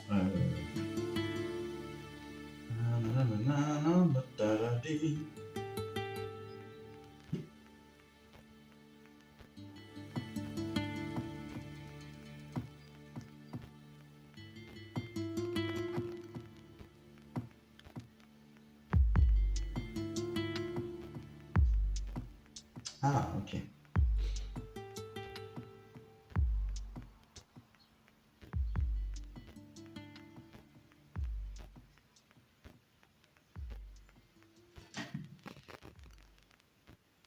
D'accord. Ok. Donc, c'est maintenant Seigneur Impératant de répondre. Lui, il a 4 attaques. Touche à 3, blesse à 3. Alors, il fait 2 touches, blesse à 3. Il fait une blessure. Pas de sauvegarde possible contre le dernier Lune Clan. Contre le dernier Zardbag. Par contre, on va faire sortir l'unité qui était cachée. Et on va la placer à 6 pouces de là où il était. Et donc, il va se placer directement sur la fontaine. C'est la fin de la phase de combat. Par contre, on a perdu énormément de figurines, là, si je ne me trompe. Mais comme il n'y a pas de phase de déroute pour les Lune Clan à proximité de la fontaine Azyrite, on est plutôt bien pour le crevard. C'est au tour maintenant, pendant ce round de 4, c'est au tour de la destruction. On va débuter avec d'abord le Slogot, qui pendant la phase de héros va tenter de régénérer. Donc il va lancer un dé sur un 4+, il fait 3, il n'y a pas de régénération possible. Chose que j'ai oublié depuis un moment. Ensuite, on va potentiellement lancer un sort. Et Zardbag va lancer un sort contre les Praetors. 12. Pas de possibilité donc de dissiper le sort, d'autant plus qu'il n'y a plus de point de commandement côté Stormcast. 12, donc on va avoir des 3 blessures mortelles contre un Praetors. Il fait 2, ça fait une blessure mortelle sur un Praetors. Voilà qui est fait. Ensuite, je vais lancer un autre dé pour Fiel Follet Rallifleur pour tenter sur un 4+, d'avoir un deuxième sort lancé à rater. C'est pas grave. On passe à la phase de... On est toujours sur la phase de héros. Je vais utiliser un point de commandement pour tenter un ralliement sur mes 2, 4, 6, 7. 4, 6, 7 sur mes 2 égorgeurs. J'ai un 6, donc j'ai un égorgeur qui revient sur le terrain. Et justement, le champion, tant qu'à faire. Ensuite, on va utiliser un autre point de commandement pour tenter de faire rallier les crevards de Zardbag. 2, 4, 6 figurines, 7 figurines. 7 figurines aussi. 4, 6, 7 figurines. Sur les 6, ils sont ralliés. On a 2 ralliements. On va prendre... Eh bien, je vais prendre... Je vais prendre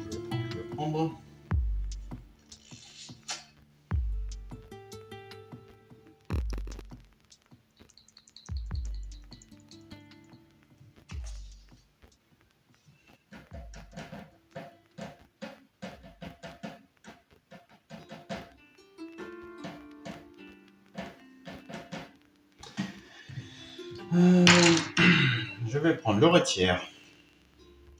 Parce que le rétiaire va me permettre d'avoir une capacité qui va me permettre de soustraire 1 au jet de touche pour les attaques des unités ennemies tant qu'elles sont proches de moi.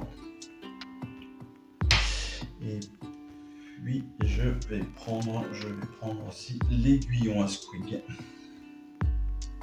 Voilà mes 2 figurines qui reviennent. Pourquoi l'aiguillon à squig? Parce que c'est elle qui va toucher le mieux au corps à corps, avec en plus une perfo de -1. Voilà. Phase terminée, on va passer sur la phase de mouvement. Phase de mouvement, et bien, on va utiliser tout cela pour aller se retirer un petit peu, pour aller se mettre un tout petit peu à l'abri, mais à la fois se mettre aussi dans le rayon des 3 pouces. Pour être au plus proche. Derrière, hop, tac, ici 5 pouces pour les éventreurs qui vont tous venir tenter des charges. Le boss qui tue lui aussi, les égorgeurs tentent de se rapprocher aussi. Alors ils ne pourront pas tirer. Voilà. Ici. Là, il pourrait y avoir des charges possibles. Contre le Seigneur Impératant. On va passer sur la phase de tir. Phase de tir, eh bien, on l'a dit, les égorgeurs n'ont pas possibilité de tirer cette fois-ci. On n'a pas d'autre arme de tir, à part... non, on n'a pas d'autre arme de tir. Donc on va rester comme cela. On va faire les phases de charge pour le slogot. 5, c'est raté. Les éventreurs. 3, c'est raté. Le boss qui tue. 5, c'est raté. Fin de phase de charge, pas de phase de combat. Et donc, eh bien, on va rester là-dessus, à moins que...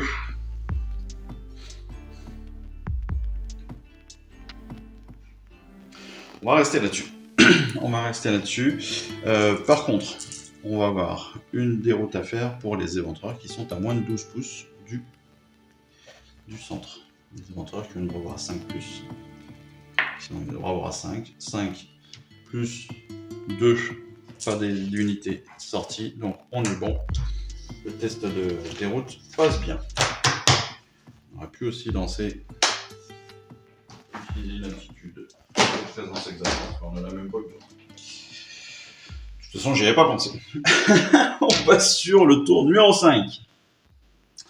Tour numéro 5, on va débuter par, évidemment, c'est le dernier tour, on débute par, eh bien, le jet d'initiative. Jet d'initiative, ce sont les Stormcast qui ont l'initiative, qui vont prendre l'initiative, parce qu'ils n'ont pas forcément beaucoup de choix. Donc, ils ont 2 points de commandement, 3 points pour la destruction. Il faut absolument, ça va être compliqué, mais il va falloir absolument, pour les Stormcast, faire des gros dégâts, là où ils vont pouvoir. Donc ils vont débuter par la phase de héros. Phase de héros, déjà, le Seigneur Impérator va tenter de lancer un sort contre un point de commande. Il va tenter de lancer un... Il est à 12 pouces. Plusieurs choses. Il va tenter, de lancer un sort contre un trait magique contre les crevards de Zarbag. Il fait 3, le sort ne passe pas. Il a utilisé un point de commandement pour rien. Ils vont utiliser un deuxième point de commandement pour...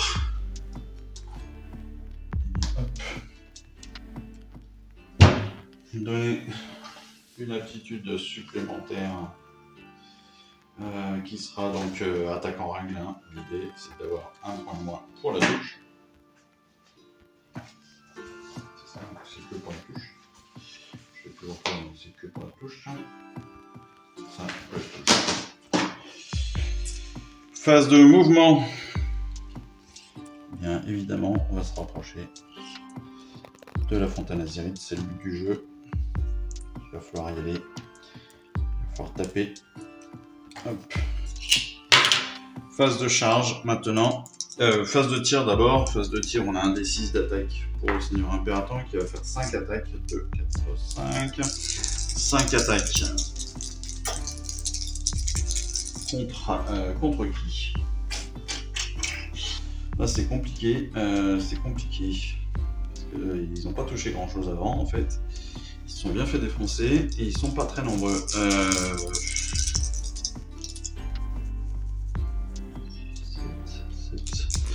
7, on pourrait tuer le 5 attaques, on va même pas tuer tous les crevards. Il va tenter de taper les crevards parce que c'est eux qui sont les plus proches. Mais bon, je suis pas sûr que ça soit utile. Touche à 3, blesse à 3. Il fait 4 touches. Blesse à 3. 3 blessures, pas de possibilité de sauvegarde. Donc on a deux Zarbag qui... Non, on a un Zarbag qui est éliminé. Et une blessure sur un autre. On passe ensuite à la phase de charge. Phase de charge pour les Praetors qui réussissent évidemment. Ils se retrouvent contre les fanatiques et contre les crevards. Hop. Et contre le boss. Ensuite, Seigneur Impérator qui va lui être face à face avec Zarbag. Et on débute donc la phase de combat. Phase de combat, donc le Seigneur Impérator qui va commencer à attaquer Zarbag. 4 attaques, touche à 3, blesse à 3. Perfo 2-1. il fait 3 touches. Blesse à 3. Il fait une blessure, pardon. Pas de sauvegarde possible pour Zarbag. Une autre point de blessure pour Zarbag. Il en a 5 si je ne me trompe pas, donc il est encore assez tranquille.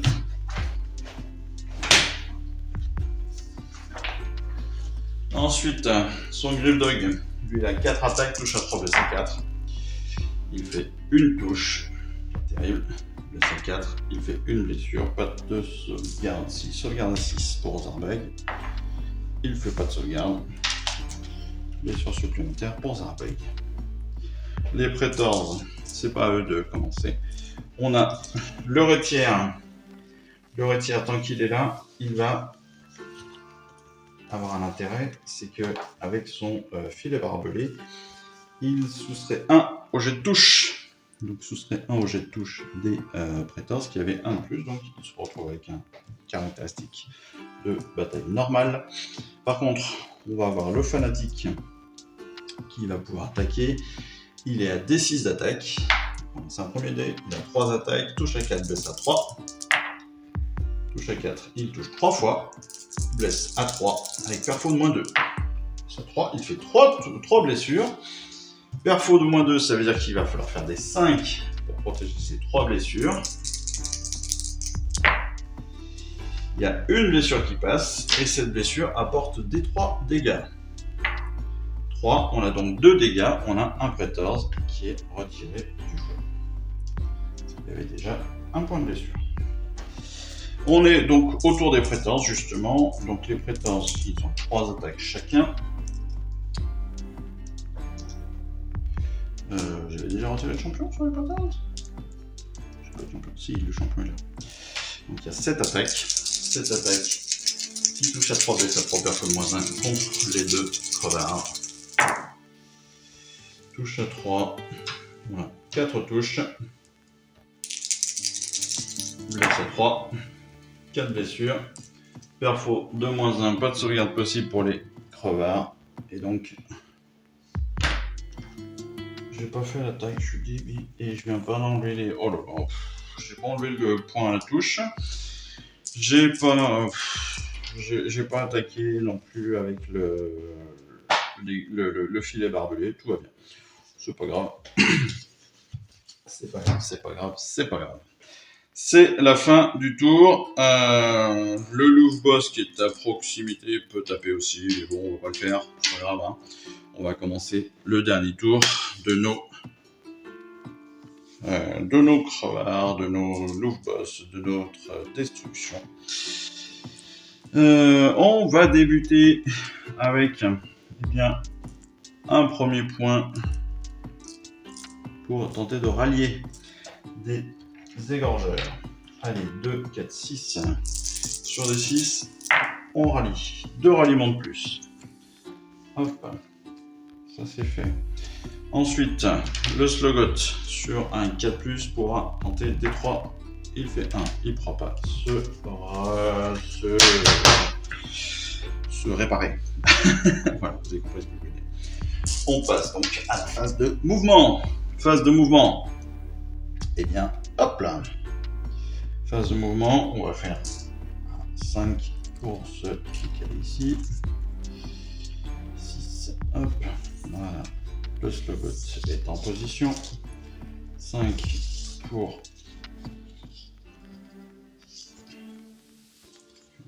Voilà. 5 pour les égorgeurs. 5 pouces pour le boss qui tue. C'est tous les points de vie de notre Slogot. Les éventreurs qui vont aussi pouvoir se déplacer de 5, qui vont venir ici contre le Seigneur Impérateur.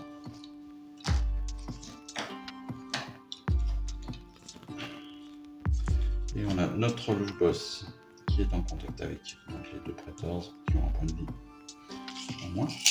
Non, c'était un Zarbag. Et on est pas mal. Donc on a Zarbag qui est contre le Seigneur Impérator, qui est aussi contre un Praetors, le Louvre Boss qui est contre les Praetors, les Éventreurs qui sont contre, qui sont en position de taper le Seigneur Impérator. Mais on va déjà débuter avec nos 6 égorgeurs qui ont des attaques de grenade. Donc touche à 4, blesse à 3 contre le Seigneur Impérator. Touche à 4, et bien on a une touche, pas terrible. Blesse à 3, une blessure, sauvegarde à 3+, avec le perfo de -1, donc à 4+. 2, on a une blessure contre le Seigneur Impérator. Voilà. Qui a 7 points de vie, donc pour l'instant, pas de souci. On passe en phase de charge. On va tenter une charge pour le Slogot qui fait un 5 et qui va arriver directement sur les Praetors. On va faire une charge pour le boss qui tue qui fait 12 et qui va aller lui aussi à proximité du Seigneur Impérator et qui va venir se battre contre lui. Ouais, c'est ça. Là, de toute façon, on est dessus. Ok. On passe à la phase de combat. Phase de combat, ce sont c'est les Éventreurs qui vont débuter. Pourquoi ? Parce qu'ils sont encore 10. Donc ils ont 21 attaques. 2, 4, 6, 8, 10. 2, 4, 6, 8, 10, 12, 14, 16, 18, 20, 21 attaques. Touche à 4, blesse à 4. Sur 6, blessure mortelle. On a 3, 6, 4, 6. Touche à 4. Tac, tac, tac. 5. Le reste, ça ne touche pas. Voilà, 5, 4 blessures mortelles et 5 touches. Blesse à 4. On a 2 blessures. Pas de perfo. Donc sauvegarde à 3+, pour le Seigneur Impérator. On a une sauvegarde et une blessure supplémentaire, ce qui veut dire 5 blessures au total. Plus celle qui est déjà en cours, ça fait 6 blessures au total. 2, 4, 5, 6. Je vais les mettre là à force, parce que ça va être compliqué. On a tout ça pour le Slogot. C'est au tour justement, du Seigneur Impérator ou des Praetors d'attaquer.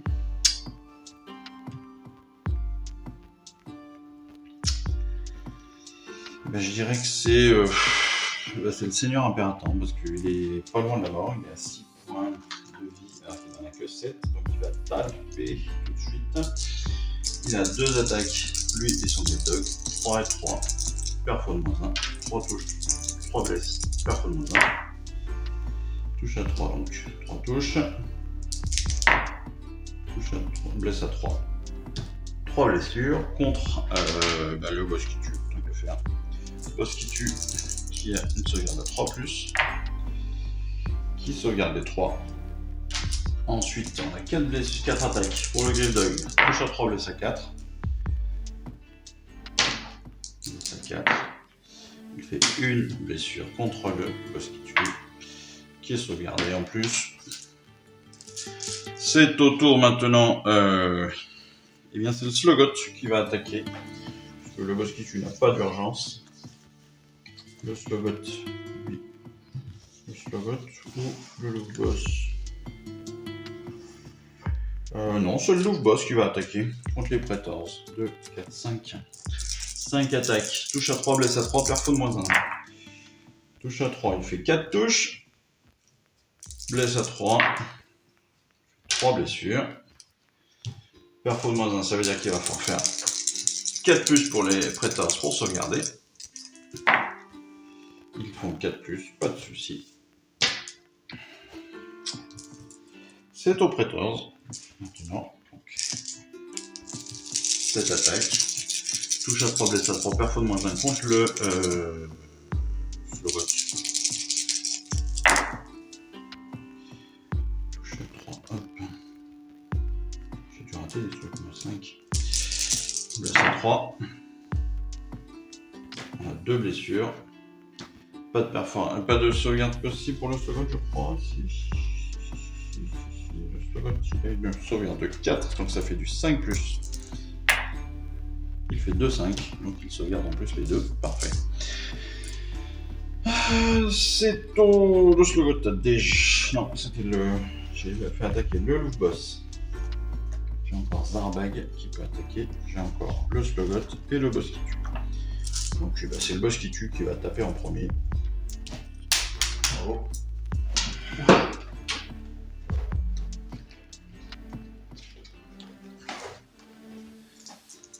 Le boss qui tue, 4 attaques, touche à 3, blesse à 3, contre le Seigneur Impératant, bien évidemment. Il fait 1-6, donc il a énorme crotté de venin, donc il a déjà une blessure mortelle, sachant que le Seigneur Impératant avait 6 points déjà de blessure, il a 7 points de vie. Il est retiré du jeu avec son Grave Dog. C'est au tour maintenant du Slogot qui va attaquer les Praetors. 4 attaques, touche à 4, blesse à 4. 2 touches. Blesse à 4. Une blessure. Sauvegarde à 3 plus. 4, c'est sauvegardé. Deuxième attaque, touche à 3, blesse à 3. 2 touches. Blesse à 3. Une blessure. Perfo de -1. Donc, hop, sur un 6, c'est sauvegardé, bien évidemment. Et on a l'équipage Chopper de grotte, pour éviter de se faire attaquer par une guêpe. Donc il faut faire un 6 pour éliminer une figurine supplémentaire. 1, c'est raté. On a maintenant Zarbag qui va pouvoir finir cette attaque, ce combat plutôt. Et après ce sera au dernier tour des Cruel Boys. 3 attaques, touche à 3, blesse à 3. Il touche 2 fois, blesse à 3, il blesse 2 fois, perfo de -1, donc il faut faire des 4 pour les 14, 1, 5 et un 1, donc il y a une blessure qui passe, 2 dégâts, donc hop, 2 blessures sur un Praetors qui ont 3 points de vie, rappelons-le. Et c'est maintenant au tour des Cruel Boys. Je n'ai plus qu'un point. Ah non, mais j'ai bougé déjà. Non, mais c'est fini. Eh oui, c'est fini. C'est fini. C'est fini, c'est la fin de la partie. Fin de la partie, eh bien, on le remarque. Ce sont évidemment... évidemment non, mais ce sont les... c'est la destruction qui gagne cette partie. Pourquoi ? Parce que nous avons que 2 Praetors sur l'objectif à proximité donc de la fontaine Azyrite, à moins de 3 pouces de la fontaine Azyrite. Et nous avons 1, 2, 3, 4, 5, 6, 7 figurines de la destruction qui sont à proximité, dont un Slogot qui, si je ne me trompe pas, vaut plus de points. Je rappelle, on l'a vu dans les règles. Oh, on le verra plutôt dans les règles. Oui, on le verra bientôt dans les règles. J'ai commencé à tourner d'autres trucs, mais c'est pas encore tout à fait fait.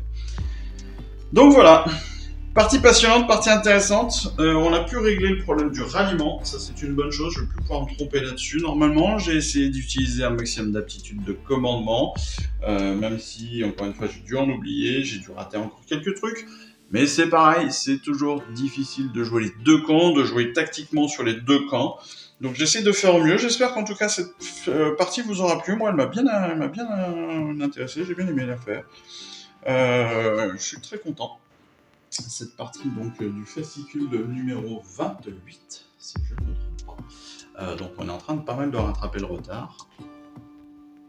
Je vais bientôt recevoir le nouveau colis, le colis numéro 10. Donc là aussi, préparez-vous à avoir plein de nouvelles vidéos très prochainement. Je vais tenter de rattraper encore le retard des batailles. Je fais au mieux. Je ne peux pas tout faire. Mais voilà.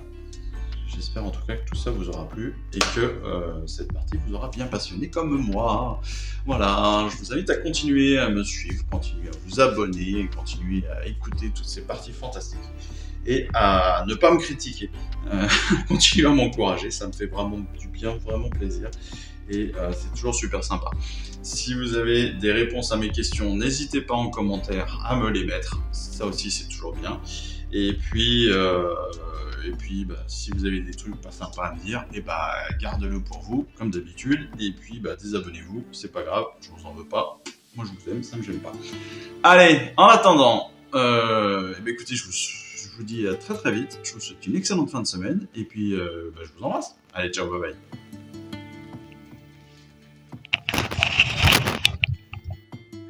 Je vous remercie d'avoir suivi cette vidéo. Si ça vous a plu, eh bien abonnez-vous, lâchez un petit like et un commentaire et suivez-moi sur Instagram. Instagram où je poste régulièrement des photos de mes dernières réalisations et dernières peintures. Et puis comme il est maintenant de tradition sur la chaîne, je vous souhaite une excellente fin de journée et surtout, lisez bien, collectionnez bien, assemblez bien, peignez bien et jouez bien. Allez, je vous embrasse et puis je vous dis à très vite. Allez, ciao, bye bye.